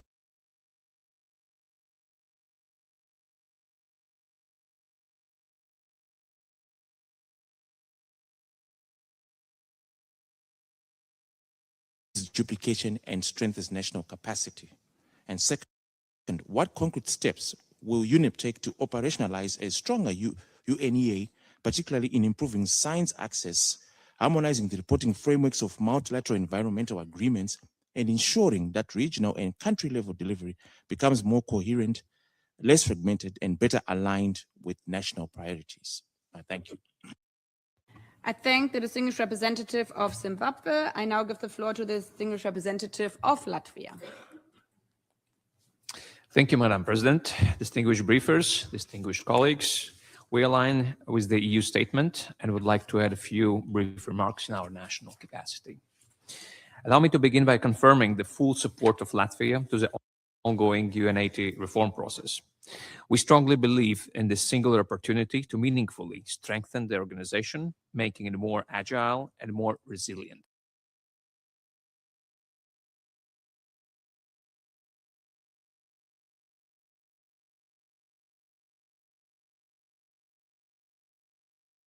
We've already seen important savings and optimization across the organization, as well as important progress on mandates. Successful steps in the reform process breed enthusiasm for more advances, and these in turn generate even more success in reforming the organization. The Unified Services Roadmap is a prime example of seemingly simple yet crucial reforms that promise direct and valuable impact on our operations. Bringing together the various operational efforts of the UN system under a single common architecture creates complementarity, predictability, efficiency, and most importantly, accountability and transparency. We welcome the considerable progress achieved so far through the Global Shared Services and Common Back Offices Initiative, among others. And we look forward to receiving the full Unified Services Roadmap. Environmental challenges, such as triple planetary crisis, demand a coordinated and coherent approach. We welcome the ongoing efforts under this reform package to coordinate our work on the environment and streamline our efforts at a system-wide level in order to deliver the necessary impact. Our efforts, other efforts that we have discussed previously, such as expertise on demand, the reconfiguration of UN country teams, and establishing joint knowledge hubs are equally important examples of streamlining and system-wide coherence, not just for the sake of organizational aesthetics, but in order to deliver more for the most vulnerable and on the ground around the globe. We look forward to more information on both of these reform packages, as well as others, and on the overall process as we come closer to the next GA session. We need to take advantage of the current momentum and deliver worthwhile, impactful reforms as soon as possible. But we must also ensure that the work on the ground and the important mandates governing our efforts do not suffer in the process. As cliched as it sounds, we must in fact avoid reform just for the reform's sake and do more with less. Finally, let me once more thank the Secretariat for their continued efforts and encourage all states to engage constructively and actively in the UN80 process across the 3 work streams in order to deliver UN that can continue to address the pressing challenges of today and tomorrow. Thank you. I thank the distinguished representative of Latvia. I now give the floor to the distinguished representative of Sweden, followed by Brazil and Libya. Madam President, Excellencies, Sweden aligns itself with the statement made by the EU on behalf of its member states and like to add the following in national capacity regarding Work Package 14. We welcome the Unified Service Roadmap as an important step towards a more coherent, evidence-based and accountable approach to operational efficiency across the UN system. Bringing together the far-reaching efficiency initiatives, global shared services, common back offices, and the new humanitarian compact under one framework is a positive. We also welcome the Secretary General's recently reported efficiency gains of $981.1 million in 2025. These efforts help safeguard funding and management attention for programmatic activities, particularly in the current financial context. While efficiency gains cannot compensate for declining resources, they are essential to safeguard programmatic activities and strengthen effectiveness. They also demonstrate the UN system's ability to work together, build confidence that the UN can collaborate across entities, reduce fragmentation, and deliver more coherently at country level.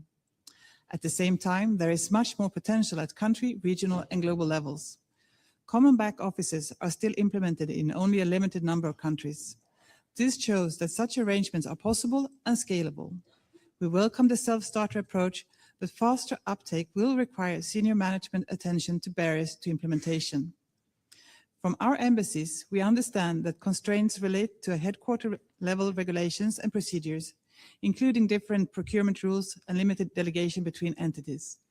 Even resident coordinator offices may face restrictions in making use of common back office arrangements. This raises an important question for member states.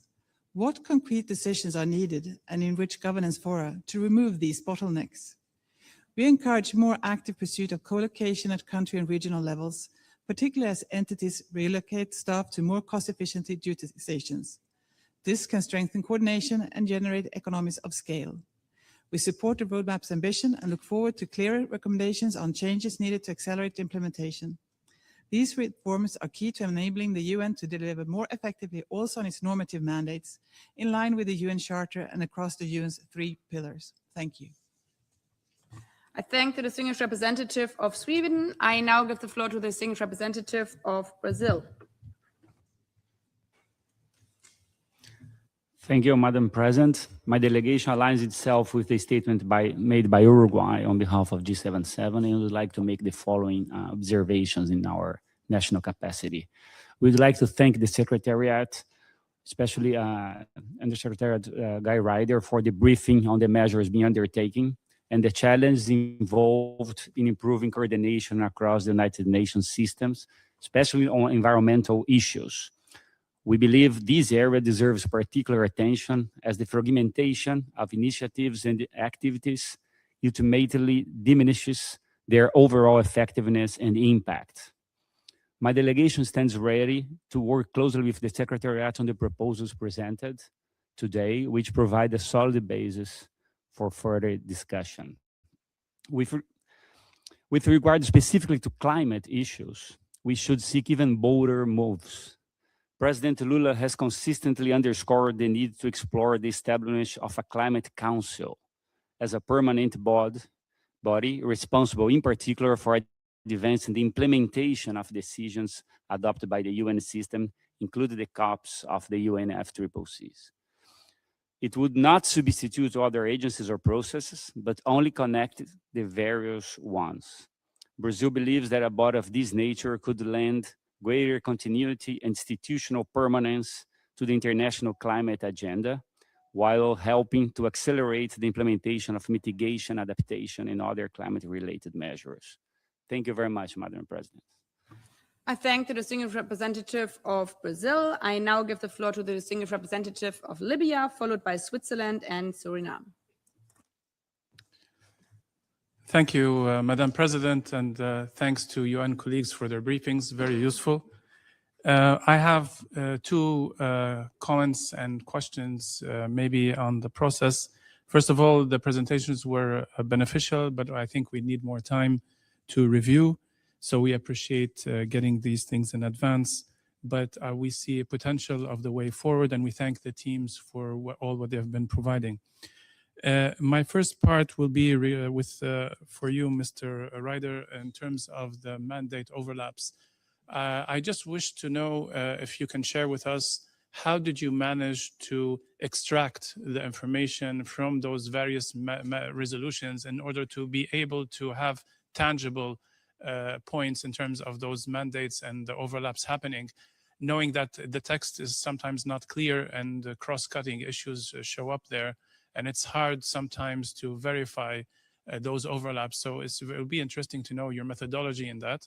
And that being said, I was wondering maybe that this is the time, and this was an idea that I presented before, but why not to have a proper template or questionnaire online system for member states when entering resolutions or presenting draft resolutions, to be able to introduce, specific fields in their process in order to be able in the future for you to analyze easily and for us to be able to get data that is really tangible for further review and study. It is very hard now, I'm sure, to do so, and I think this is something beneficial.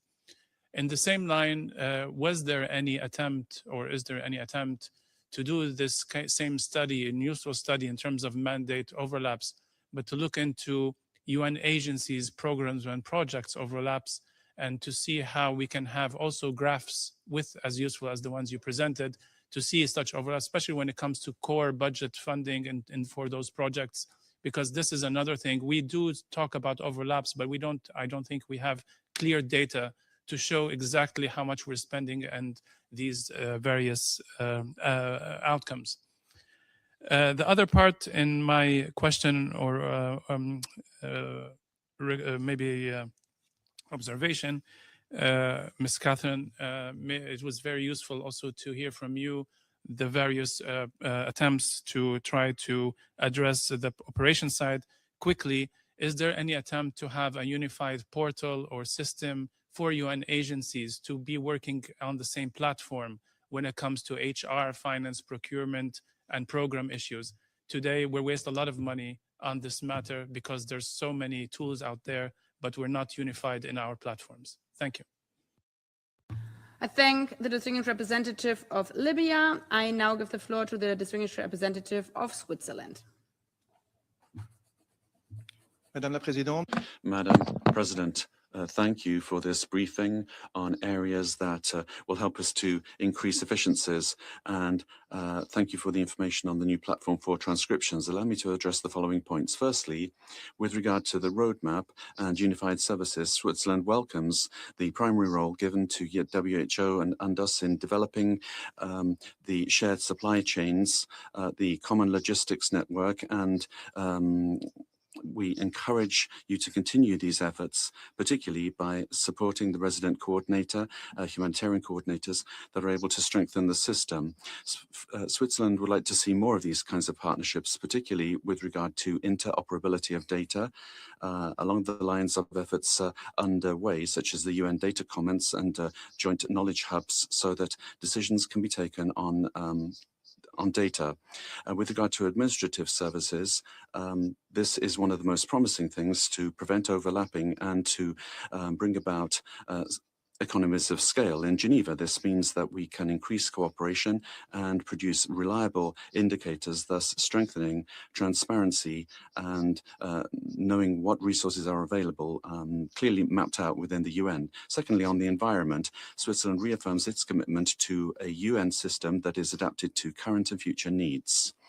Environmental governance must be strengthened, and within the existing clusters, there needs to be a better coordination where relevant. And then the existing clusters, chemical waste and pollution, for example, those clusters are essential. The Basel Convention, Stockholm Conventions, and the Biodiversity Convention and the Bern process should be reproduced in this cluster. With regard to recommendation 3, the main political deficiency is not the lack of policy, but its fragmentation. We need to better connect existing capacities rather than creating new structures. any reform must be based on an independent evaluation and based on evidence, with member states being informed upstream. Coordination must be strengthened. Switzerland reaffirms its commitment to participate constructively in the UN80 reform process. Thank you. Merci beaucoup. Thank you very much. Of Switzerland. I now give the floor to the distinguished representative of Suriname, followed by Argentina and China. Thank you, Madam President. I thank the Secretariat for the updates on the United Nations 80 Initiative, including the overall overview, the Unified Services Roadmap on the Work Package 14, and the Environment Work Package 27. Suriname supports efforts to ensure that the United Nations remains fit for purpose, efficient, and responsive to member states. As a small developing country with vast natural resources and a strong commitment to multilateralism, we see the United Nations 80 Initiative as an important opportunity to strengthen the organization while upholding its core principles. On the Unified Services Roadmap, we recognize the value of streamlining administrative and support services. Greater efficiency, transparency, and cost effectiveness are goals we share. At the same time, reforms must remain inclusive and responsive to diverse realities of member states, especially developing countries. On the environment work package, Suriname welcomes the focus on sustainability. As one of the most forested countries in the world and a carbon negative nation, we attach great importance to environmental stewardship. Sustainability measures should be ambitious, practical, and supportive of program delivery. Madam President, across all pillars of the United Nations Initiative, we stress the importance of transparency, regular consultation with member states, and equitable geographical representation. Reform must be guided by data and by the lived experiences of countries on the ground. We look forward to continued engagement and remain committed to constructive dialogue to ensure that the United Nations emerges stronger, more efficient, and better equipped to serve all. I thank you. I thank the distinguished representative of Suriname. Now I give the floor to the distinguished representative of Argentina, followed by China and Tajikistan. Suriname. Argentina, sorry. Thank you very much, President. Argentina believes in an efficient, pragmatic, and responsible multilateralism that respects the sovereignty of states, manages its resources responsibly, is accountable, and concentrates its energy on concrete mandates. In this regard, we have been accompanying and supporting the UN80 Initiative. The organization must regain focus. It must review overlapping mandates, redundant structures, goals that are rescheduled without results, and agendas disconnected from reality. President, we thank you for the reports presented. We encourage the Secretariat to continue progress within its prerogatives with clear, pragmatic, and efficient goals. We take note of the progress of the work on Work Package 14 on unified services. We encourage continuing to implement mechanisms for greater efficiency, effectiveness, and coherence in the management of the organization.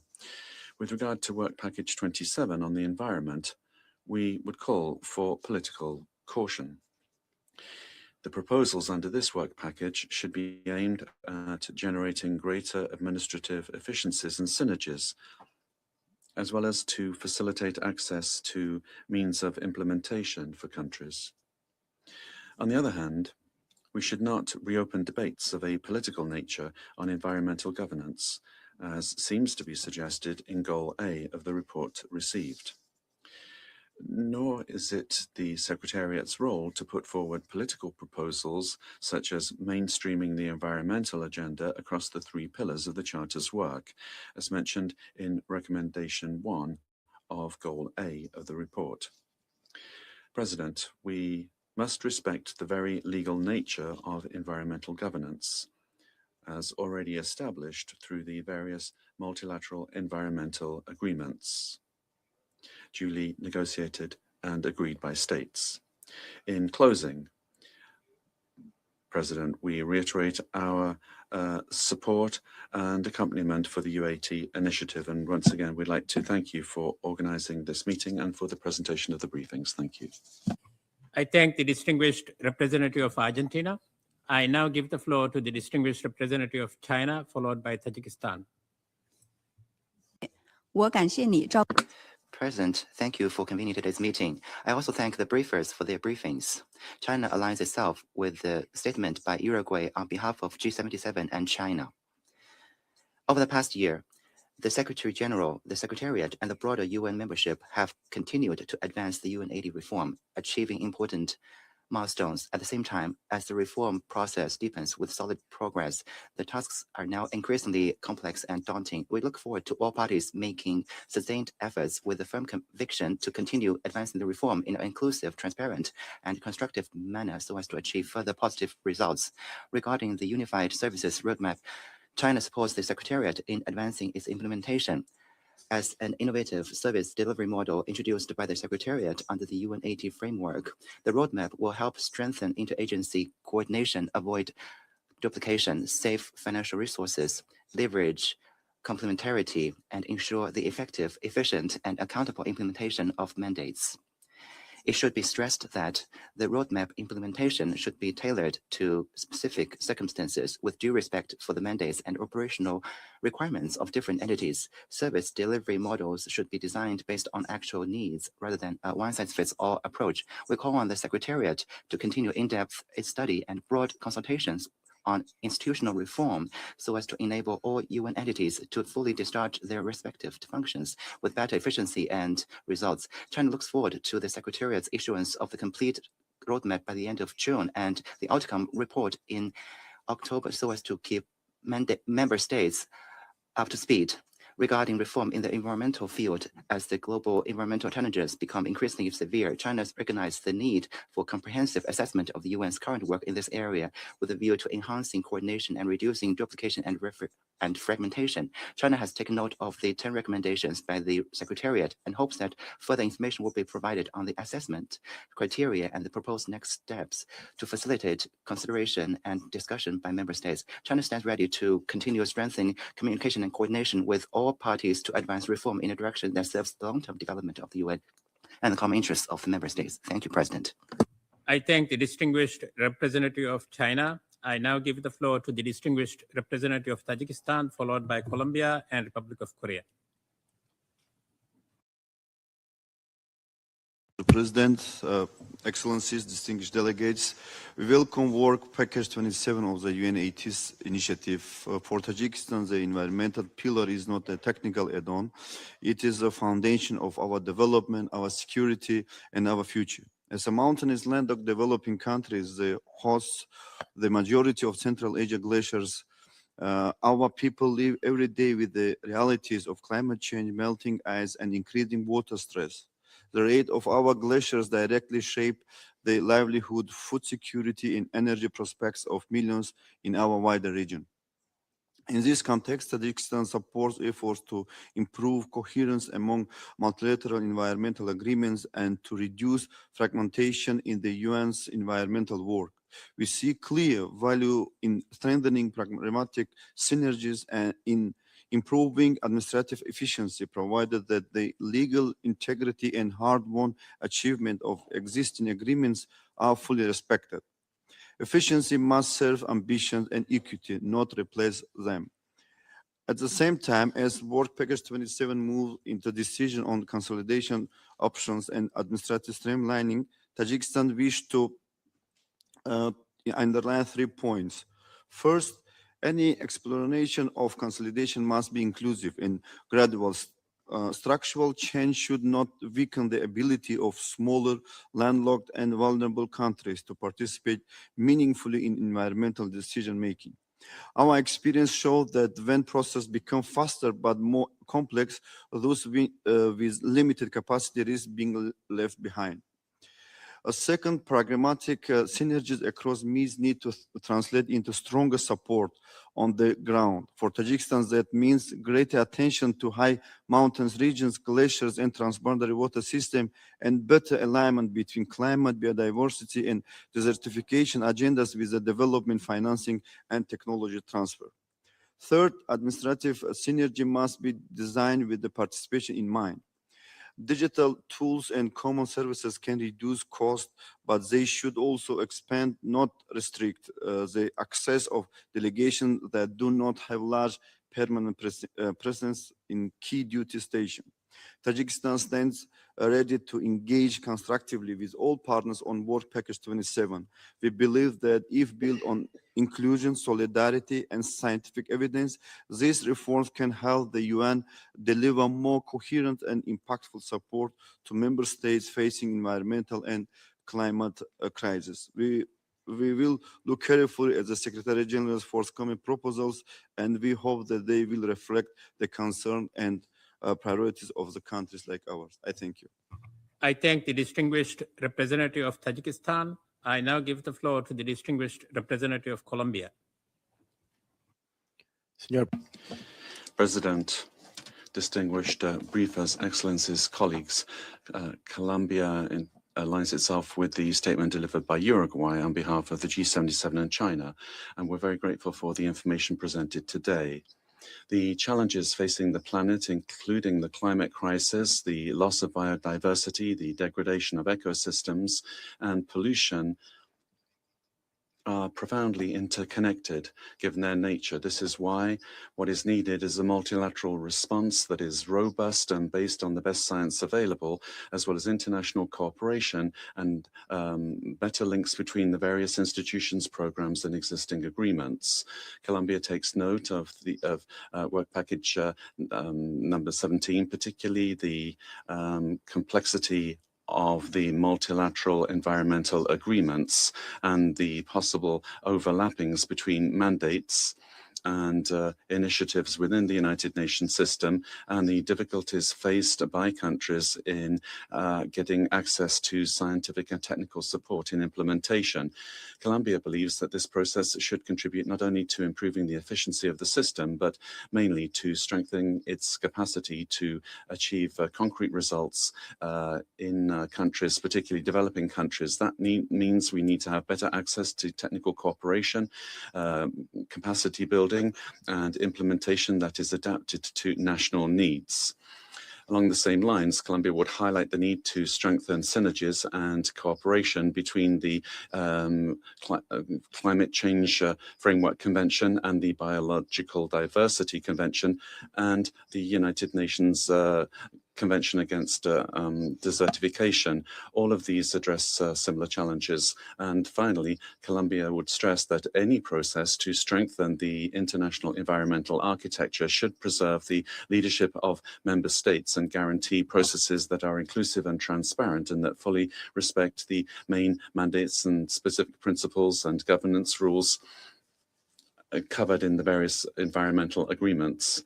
We also recognize the potential of strengthening the UN Assembly for the Environment as a platform for environmental global coordination, as well as help us to improve relations between various aspects of the UN system.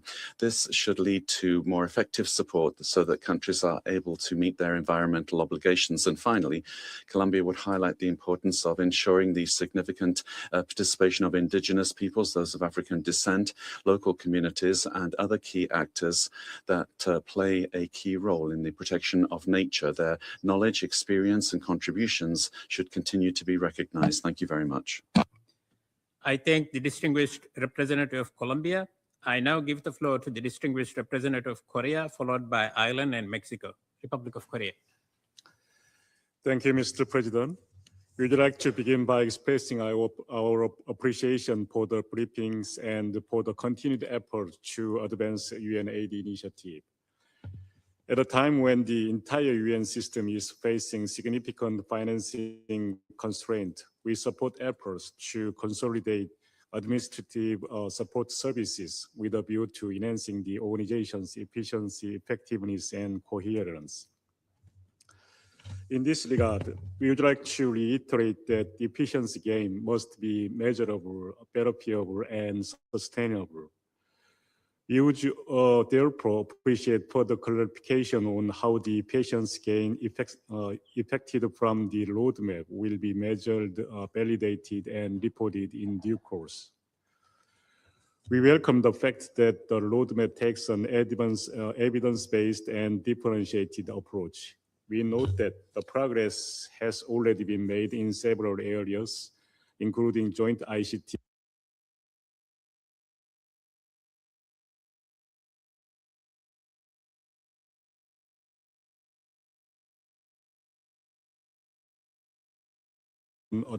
administrative platforms and payroll consolidation, and request further clarification on their relationship with the roadmap.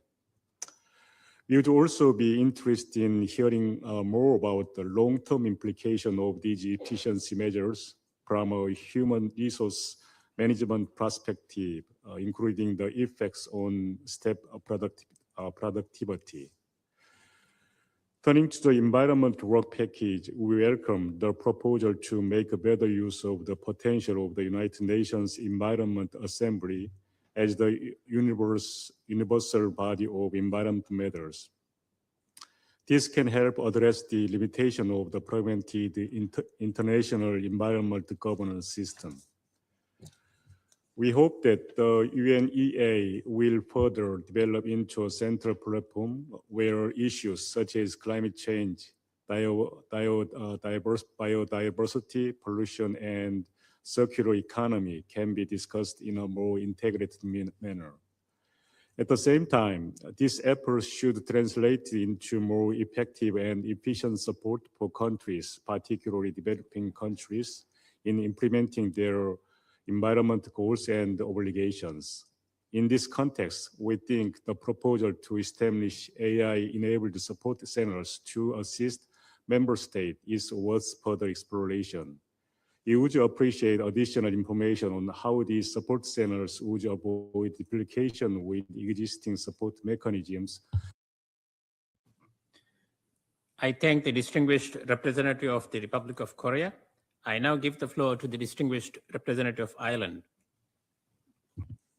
Thank you, President, and thank you to all of our briefers for the very useful input here this morning. As reminded by Undersecretary Guy Ryder, this is our 6th briefing. I think our first one was at a time of extreme cold and snow, and now that we're at the heat, it shows that we've stuck through this throughout the seasons, and so well done to everyone for that. You also reminded us, Undersecretary, that now is the decisive phase, and that's to be welcomed because the bringing together of all of the work packages and bringing about coherent impacts on the ground is more important now than ever. So really appreciate the push that's going on across the board in terms of making these reforms a reality.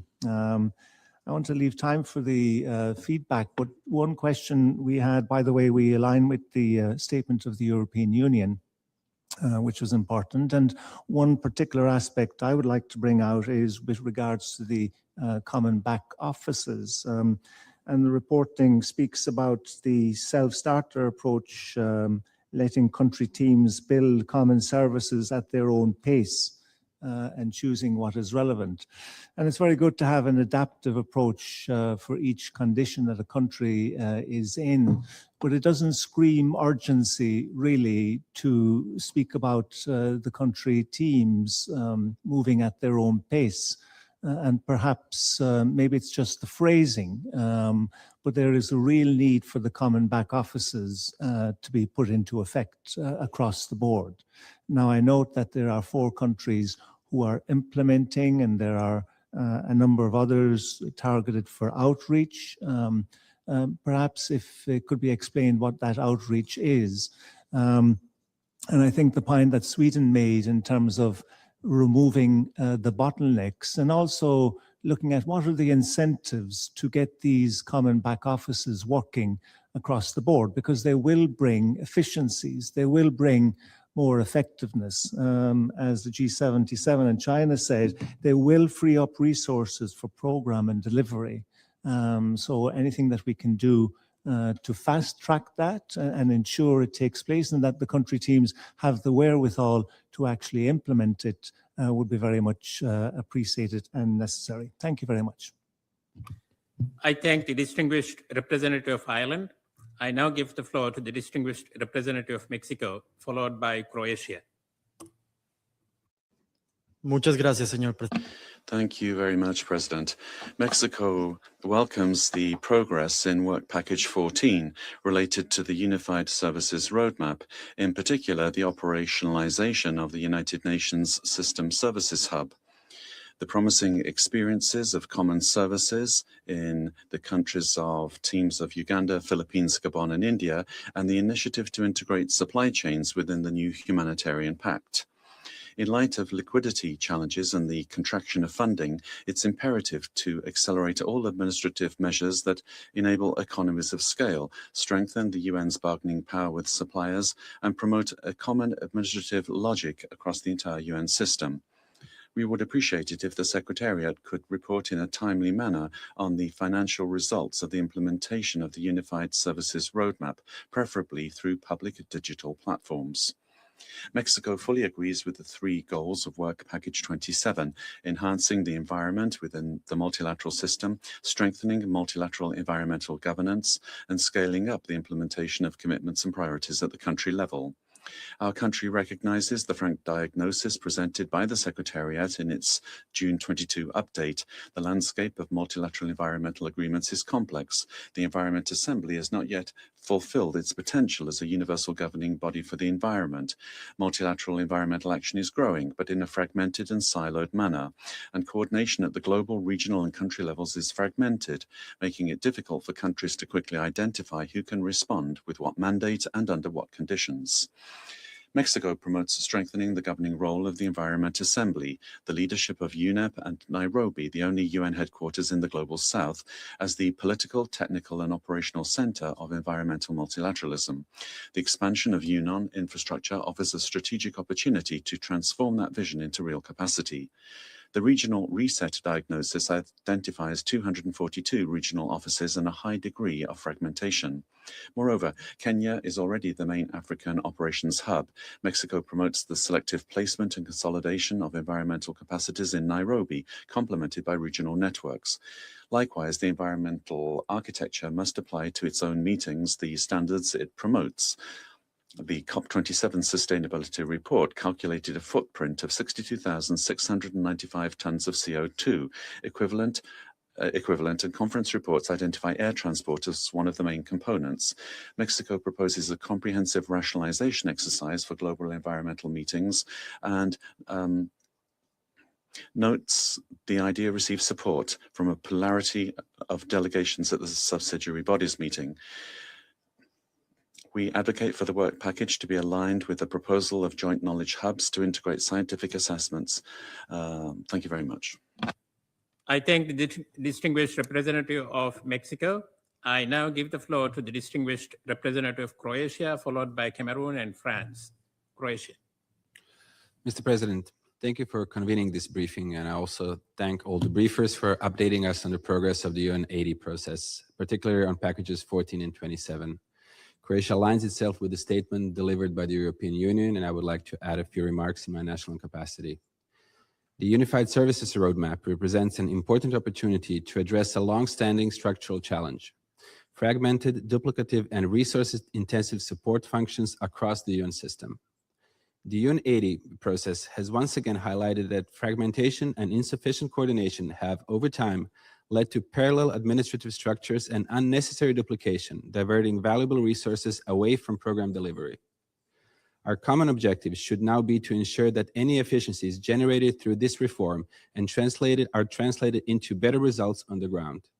Resources freed through greater integration should strengthen the UN's ability to deliver for the people it serves, while making the organization more agile, efficient, and accountable. In this regard, we would welcome a simple and transparent framework demonstrating the tangible impact of these reforms, including measurable improvements in management, accountability, and program delivery. Turning to package 27, we appreciate the Executive Director's presentation of the proposed measures to strengthen the environmental dimension of the UN's work. This is particularly important because environmental challenges cut across peace and security, sustainable development, and human rights. A stronger environmental dimension will improve policy coherence, reduce duplication, and better reflect the priorities identified by member states. UN80 cannot achieve a credible and lasting reform without integrating environmental risks and opportunities across all three pillars of the organization. Climate change, biodiversity loss, and environmental degradation are increasingly important drivers of instability, inequality, and displacement. Addressing them is therefore essential for effective prevention, crisis response, and long-term resilience. Going forward, environmental considerations should be systematically integrated into planning, reporting, and mandates, while ensuring the UN country teams have the expertise needed to support integrated action. Clear delineation of responsibilities between multilateral environmental agencies, UNEP, and the wider UN system, together with streamlined reporting and stronger accountability, would further strengthen environmental governance. At the country level, implementation should be reinforced by strengthening UN country team capacities, improving access to climate and biodiversity finance, and aligning support with nationally determined contributions, national action plans, and national biodiversity strategies. Finally, mainstreaming environmental considerations is a shared responsibility. It should inform our work across all three pillars of the United Nations and not be confined to discussions during the United Nations Environmental Assembly alone. I thank you, Mr. President. I thank the distinguished representative of Croatia.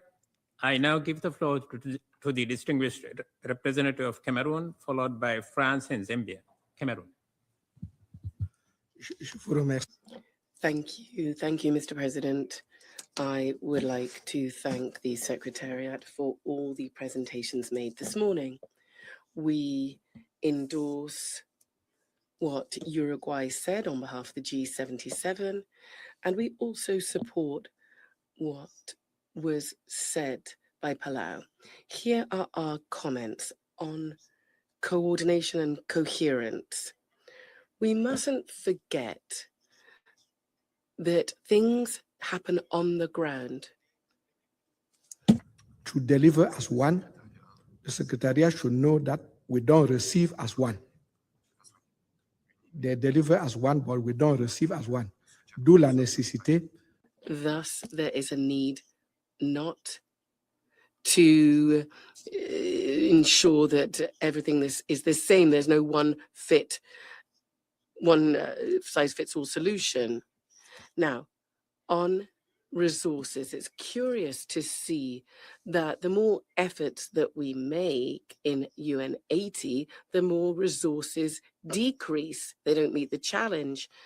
Now, on intergovernmental processes, we mustn't lose sight of the fact that everything that has been said needs to be presented to member states as part of the intergovernmental process, so that thanks to our advisors, such as the CPC, the ACABQ, or the CEB, we can decide with as much knowledge as possible.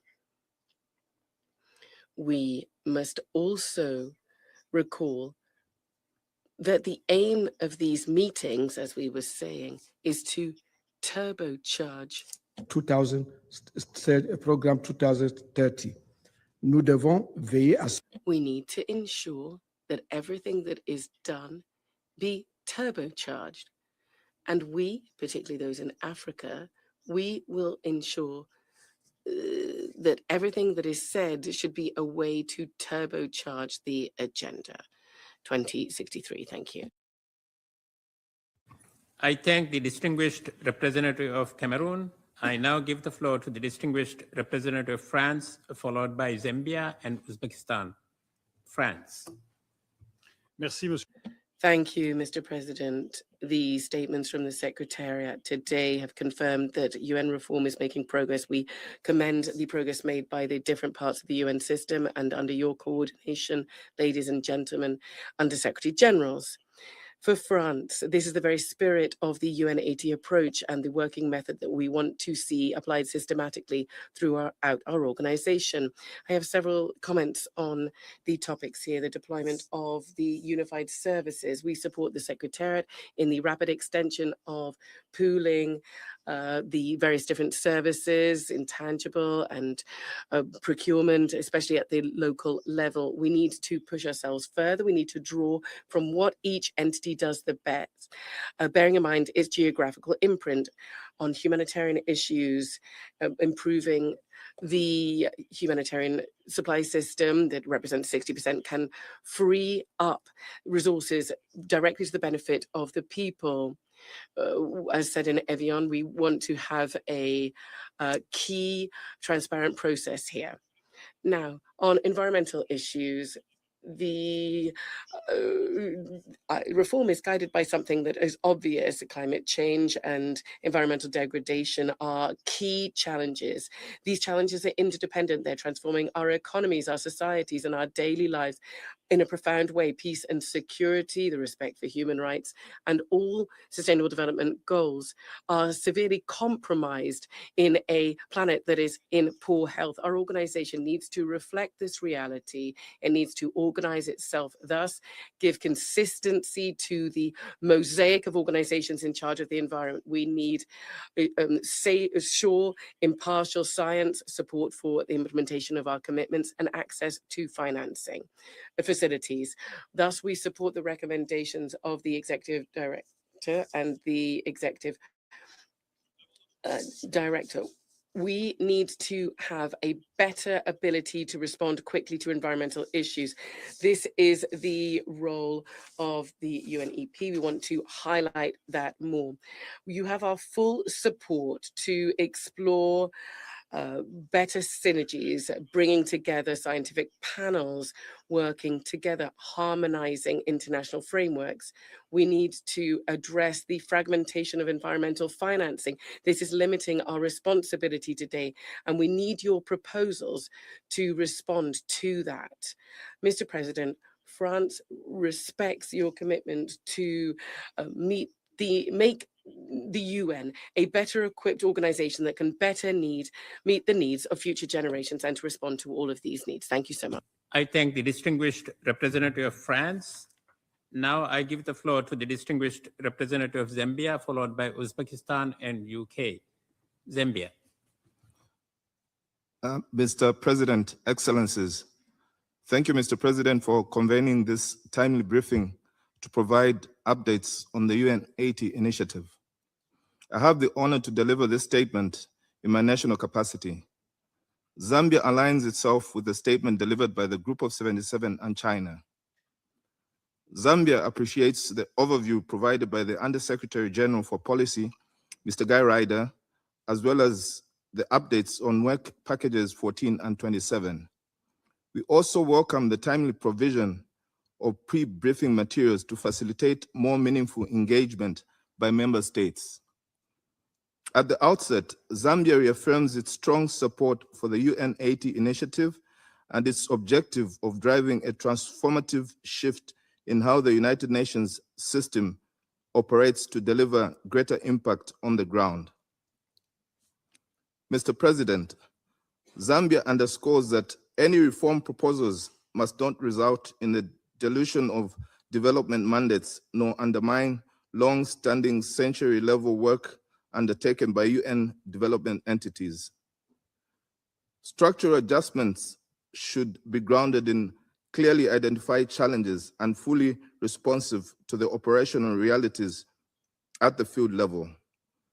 We further emphasize that efficiency gains should, wherever possible, be revisited in development activities in program countries to strengthen impact on the ground.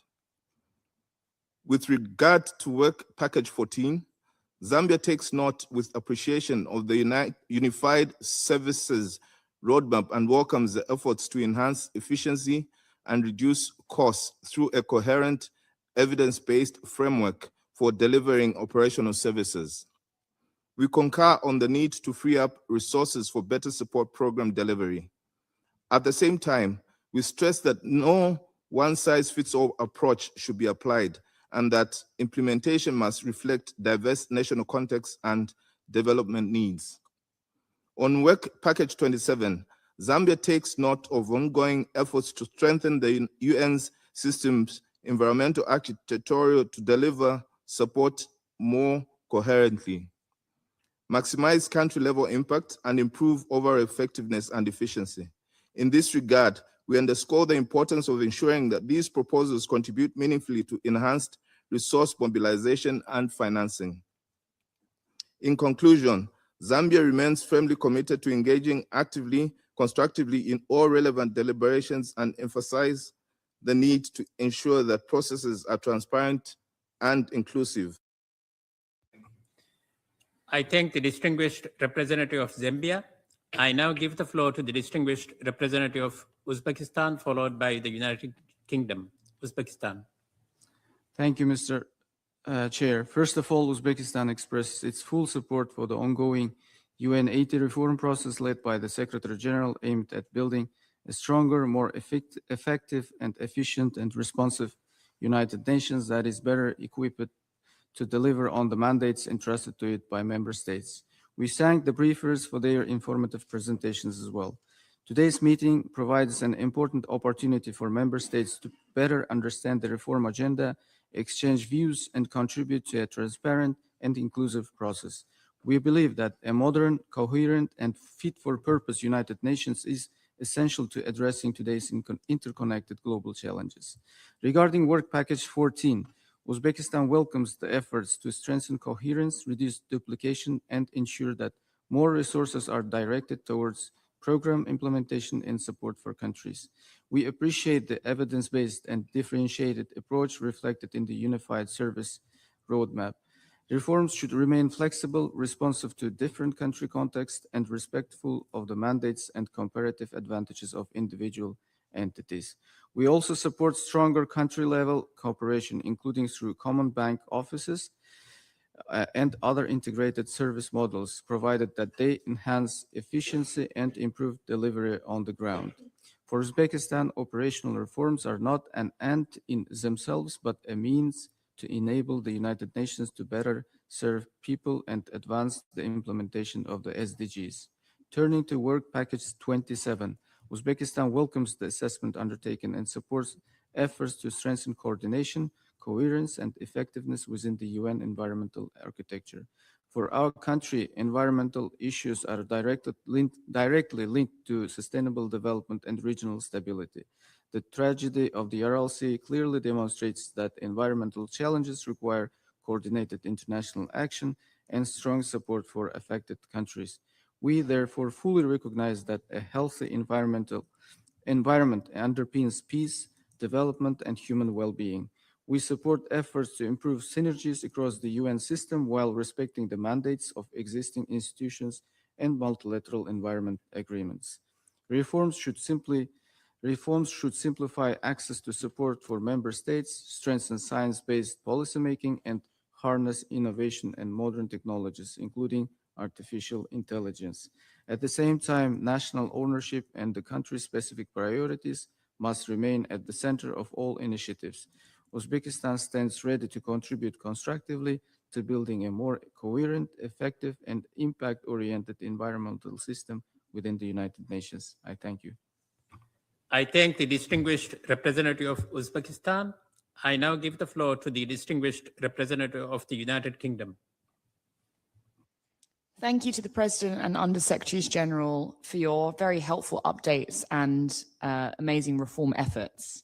It's really very encouraging to hear the progress that has been made. And I agree with the representative from Cameroon that we need to keep focus to really turbocharge this agenda this year. We support the Unified Services Roadmap and we welcome the progress that has been made on Work Package 14. We think it's one of the furthest along under the UN80 Initiative. And we also welcome the join up with the Humanitarian Compact. It is critical that the unified services are truly system-wide and that the UN specialized agencies and country offices are also bound into this.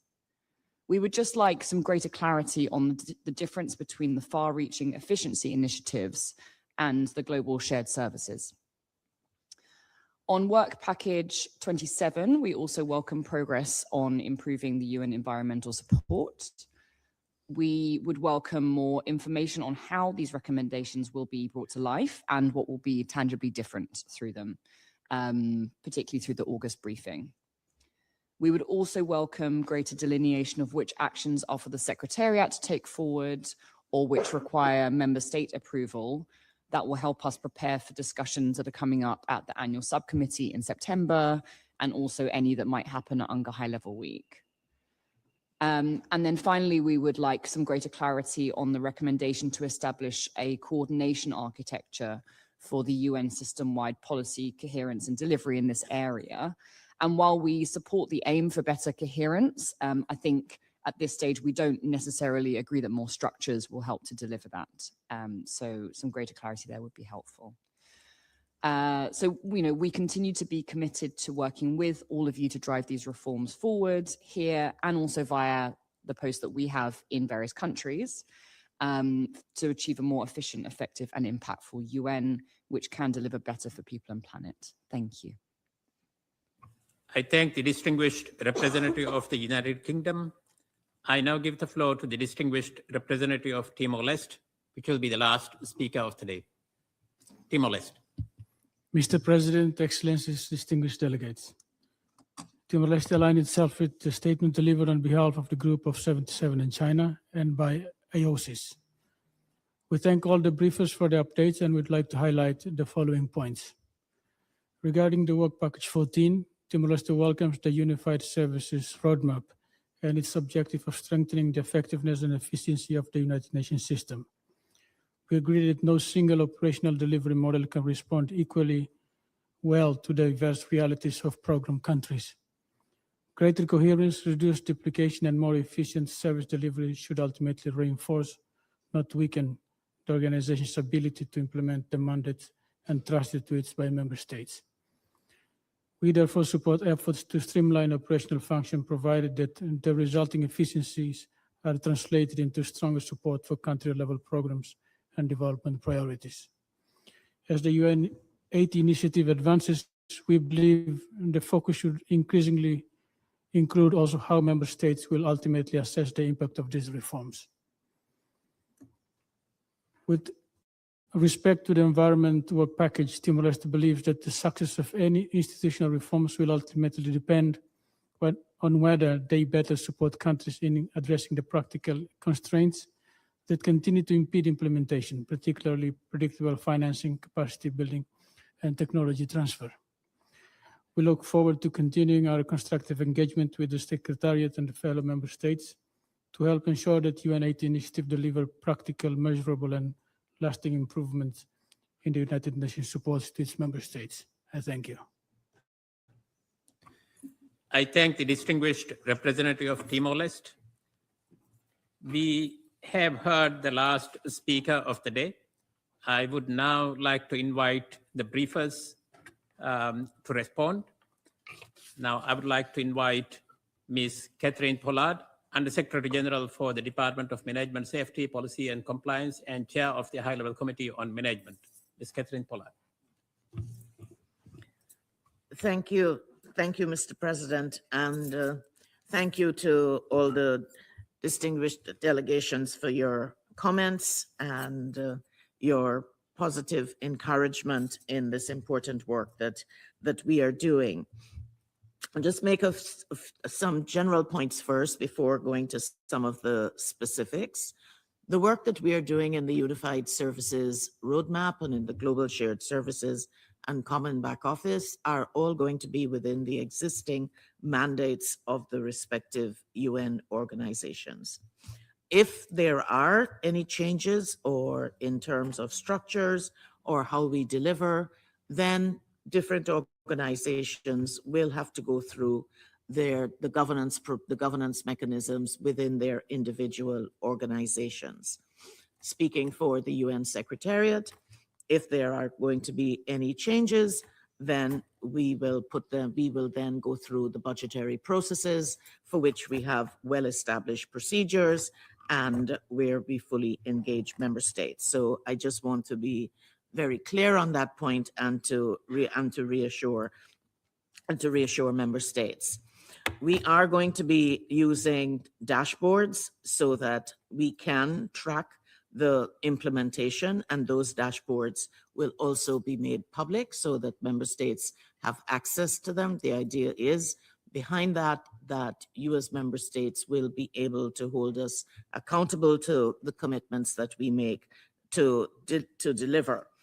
We will have the Unified Services Roadmap available by the end of June as promised, and the full report by the end of October. Now, there were some specific questions.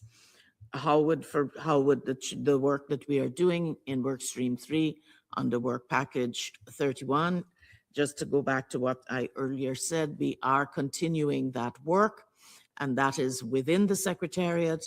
And if there are going to be any outcomes of those proposals that would then require changes in structures or functions, then we will present those through the budgetary proposals of the UN Secretariat for member states to be able to review.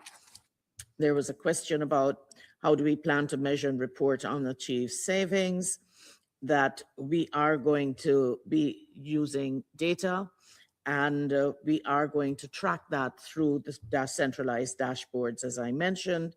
Those dashboards will consolidate the self-reporting. We will have regular updates from the various initiative leads, as well as the status on and milestones, and most importantly, the uptake on services. There's also a question about the technology platforms and whether we would be moving to have single technology platforms for services such as human resources and others in administration. The answer is not at this stage. There has been a lot of debate for a long time within the UN system about interoperabilities of ERP systems. That has been judged to not be feasible. However, what has been decided is that we will operate within the technology platforms that we currently have, that there will be three platforms where we have SAP, Oracle, and Workday. And as organizations do upgrades, then we will limit in terms of the variety of platforms that there are. That way, then we will be able to look at how we can better exchange data among the organizations.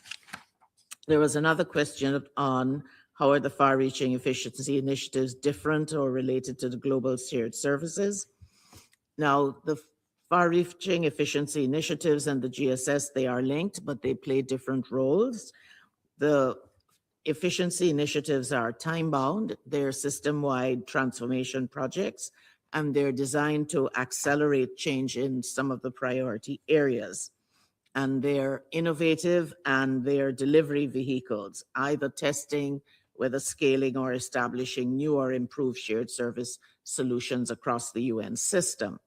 By contrast, GSS are the steady state delivery platform for shared services, and they provide ongoing location independent operational services, such as, for instance, in human resources administration, finance administration, through either consolidated providers or marketplace arrangements.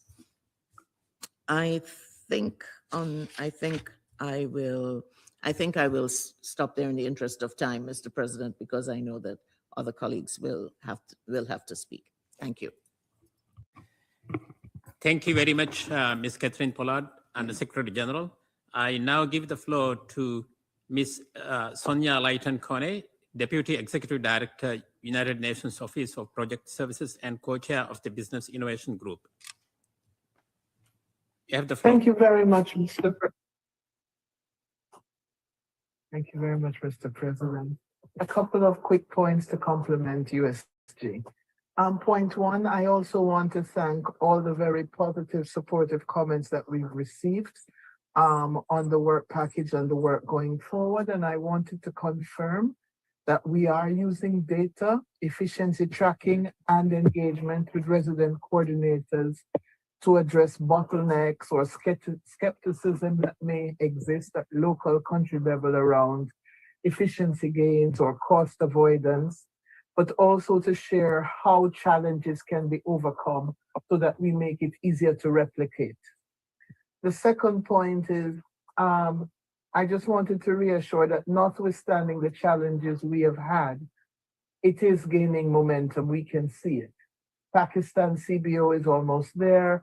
Zimbabwe has just formalized its commitment. We have others in various stages of interest and planning from the Philippines, Indonesia, India, Barbados, Colombia, Gabon, El Salvador, and many others.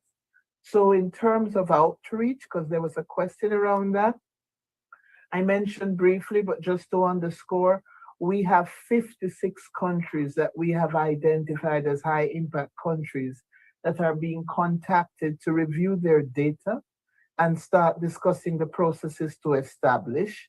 And we also have a very active, supported with DCO support, process for peer connections. So for example, Brazil could speak to Colombia because Brazil is an existing one. Gabon talks to Philippines. So we are creating bilateral synergies for learning and stronger multilateralism. On the concern that was raised by a distinguished delegate about if self-paced is undermining urgency, actually, thank you for raising that. We would like to clarify it's actually to the contrary. We have found that the approach that we've taken now with the self-starter has actually worked to fast track and move quickly because it has gained relevance and political buy-in. Instead of it being what it was perceived as a top-down approach, it is now allowing the UN system to incentivize all the players at the local level and to engage as providers and recipients. And they also understand the cost drivers better. So that is something that's there. Final 2 points. Mutual recognition is now working to determine the critical junctures in HR processes to create the one platform that the delegate from Libya mentioned, or the interoperability that Switzerland underlined, and to strike the balance of pace between urgency and accountability mentioned, as I heard, by Cameroon, G77, and EU. Finally, if I can conclude with a repeat of my call to member states to please engage and champion the work at the country level and bilateral dialogues. When you ask what you can do, it's very important that they know that this is something that is of significance and value. We also welcome if countries wish to consider appointing focal points in relevant ministries to support local UN country teams to champion the operational efficiency work at country level, that they can do so, and the RC would be the good entry point for that. Thank you, Mr. President. I thank Ms. Sonia Layton-Kone, Deputy Executive.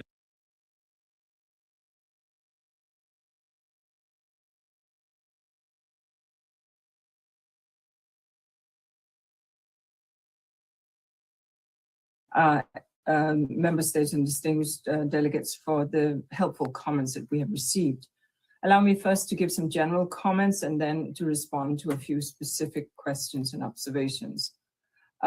Just to say that as UNEP, as the host of 17 multilateral environmental entities, agencies, treaty bodies, we are acutely aware that those bodies and their COPs are the highest authority that could take any decisions pertaining to any convention. But that has not stopped in the past some of the conventions that UNEP has the privilege to host for these conventions to engage precisely in a conversation about how they could consolidate. And so I mentioned to you here the Basel Convention that deals with illegal transboundary transport of hazardous waste, the Rotterdam Convention that deals with free, prior, and informed consent, on hazardous waste, and the Stockholm Convention that deals with persistent organic pollutants. These three had separate secretariats. And then member states, through the respective COPs, took the decision to consolidate into one secretariat. And that is a precedence that stands.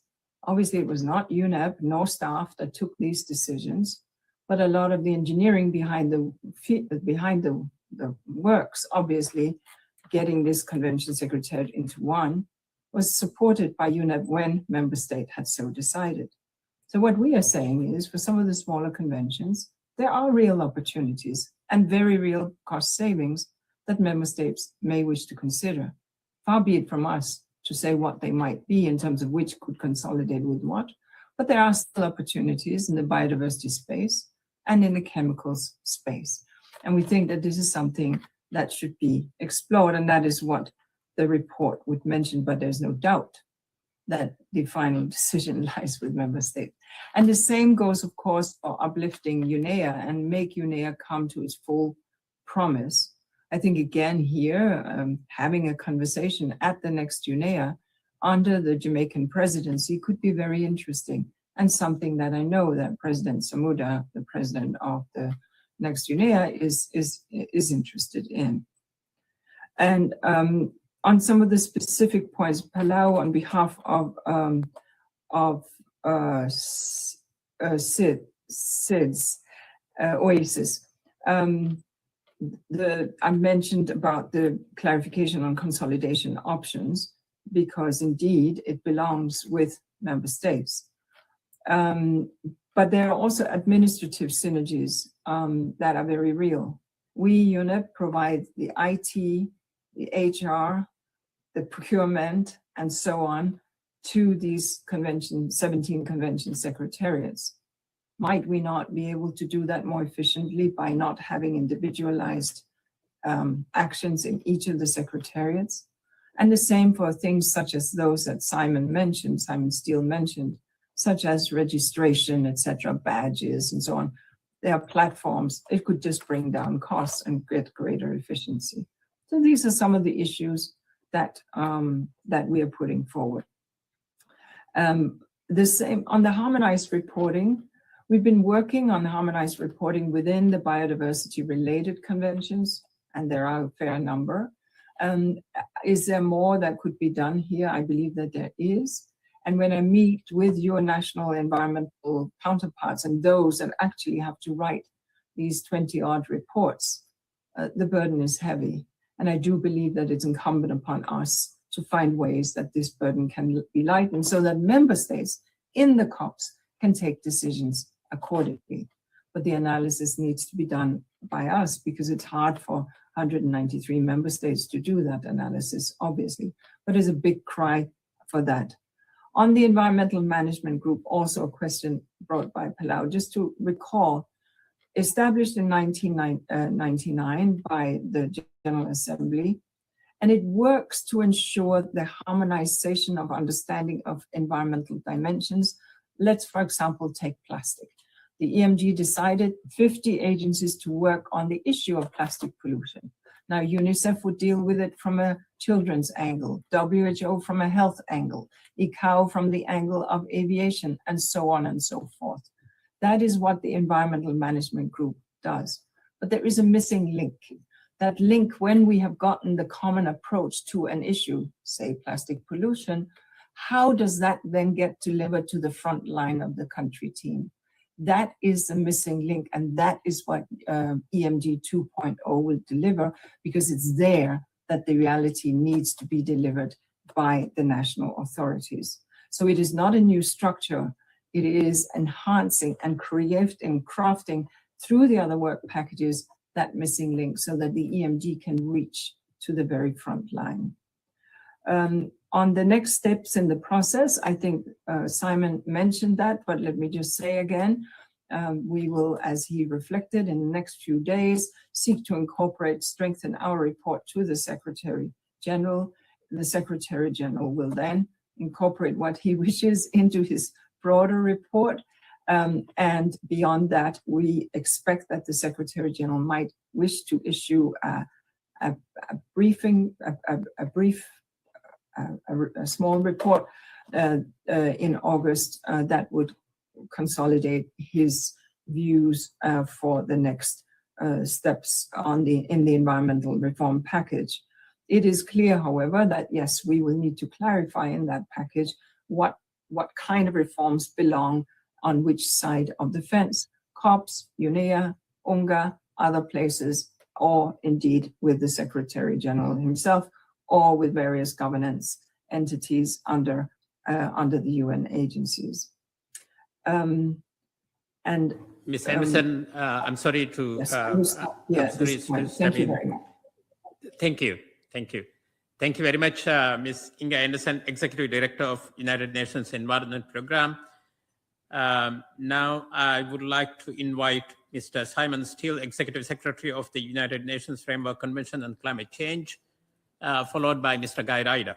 Mr. Simon Steele, I would also like to request the respondents to be short, precise, and because we have limited time available, without taking much time myself.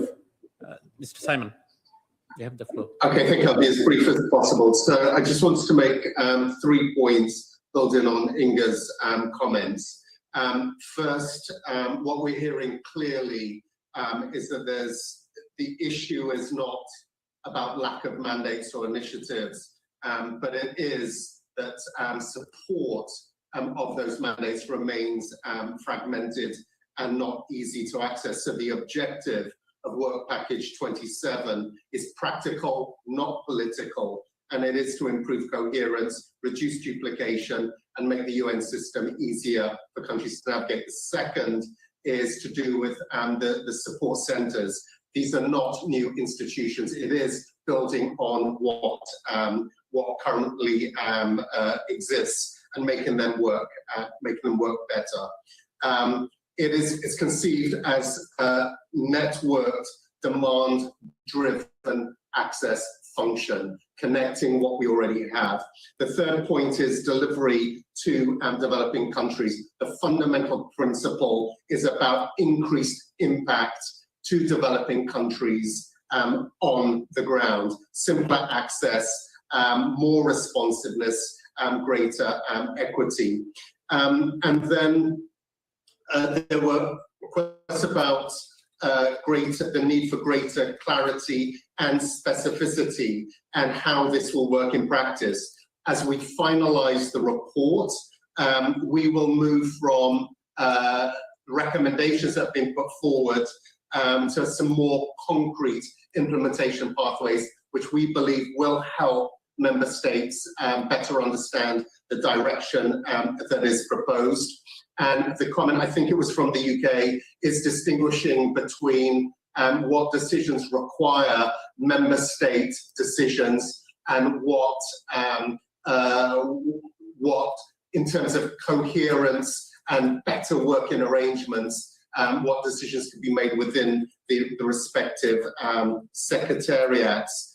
And then this point that constantly came across, it is to underscore the autonomy of mandates and the existing governing structures and the nationally determined nature of member states' obligations and commitments. That is an absolute red line within the work that we're doing. And then the final point, I think the representative from Cameroon summed it up.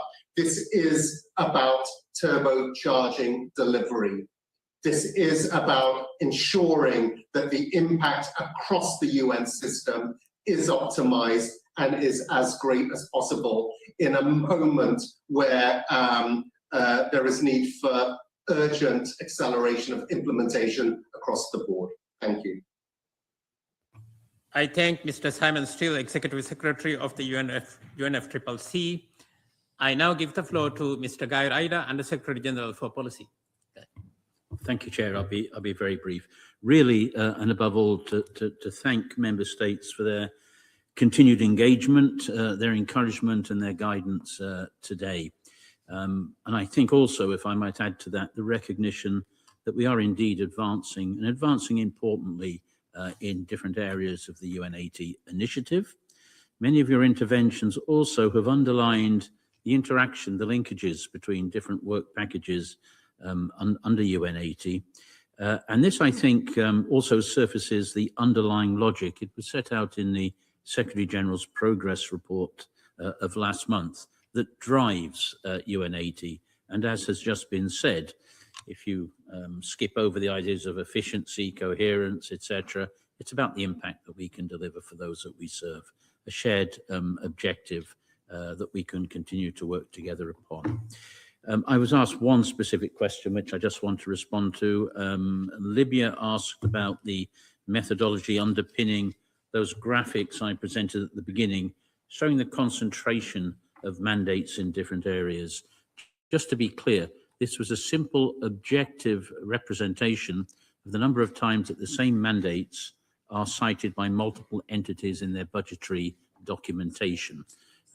Suggestive, if not conclusive, evidence of overlap, not in the content of mandate, but in the manner in which the system manages those mandates. And we've been able to show how we're improving on that in the current budgetary process. And the second question put by Libya was about how we can assist member states in the formulation of mandates through templates, when indeed we're doing exactly that in the context of support to the working group currently working on mandates. That's all, Chair. A very encouraging session. Thank you to you all. I thank Mr. Guy Ryder and the Secretary General for Policy for his responses. The informal meeting of the plenary is now concluded. I thank the delegations for their participation in the briefing and the briefers for their briefing. The meeting is adjourned.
you.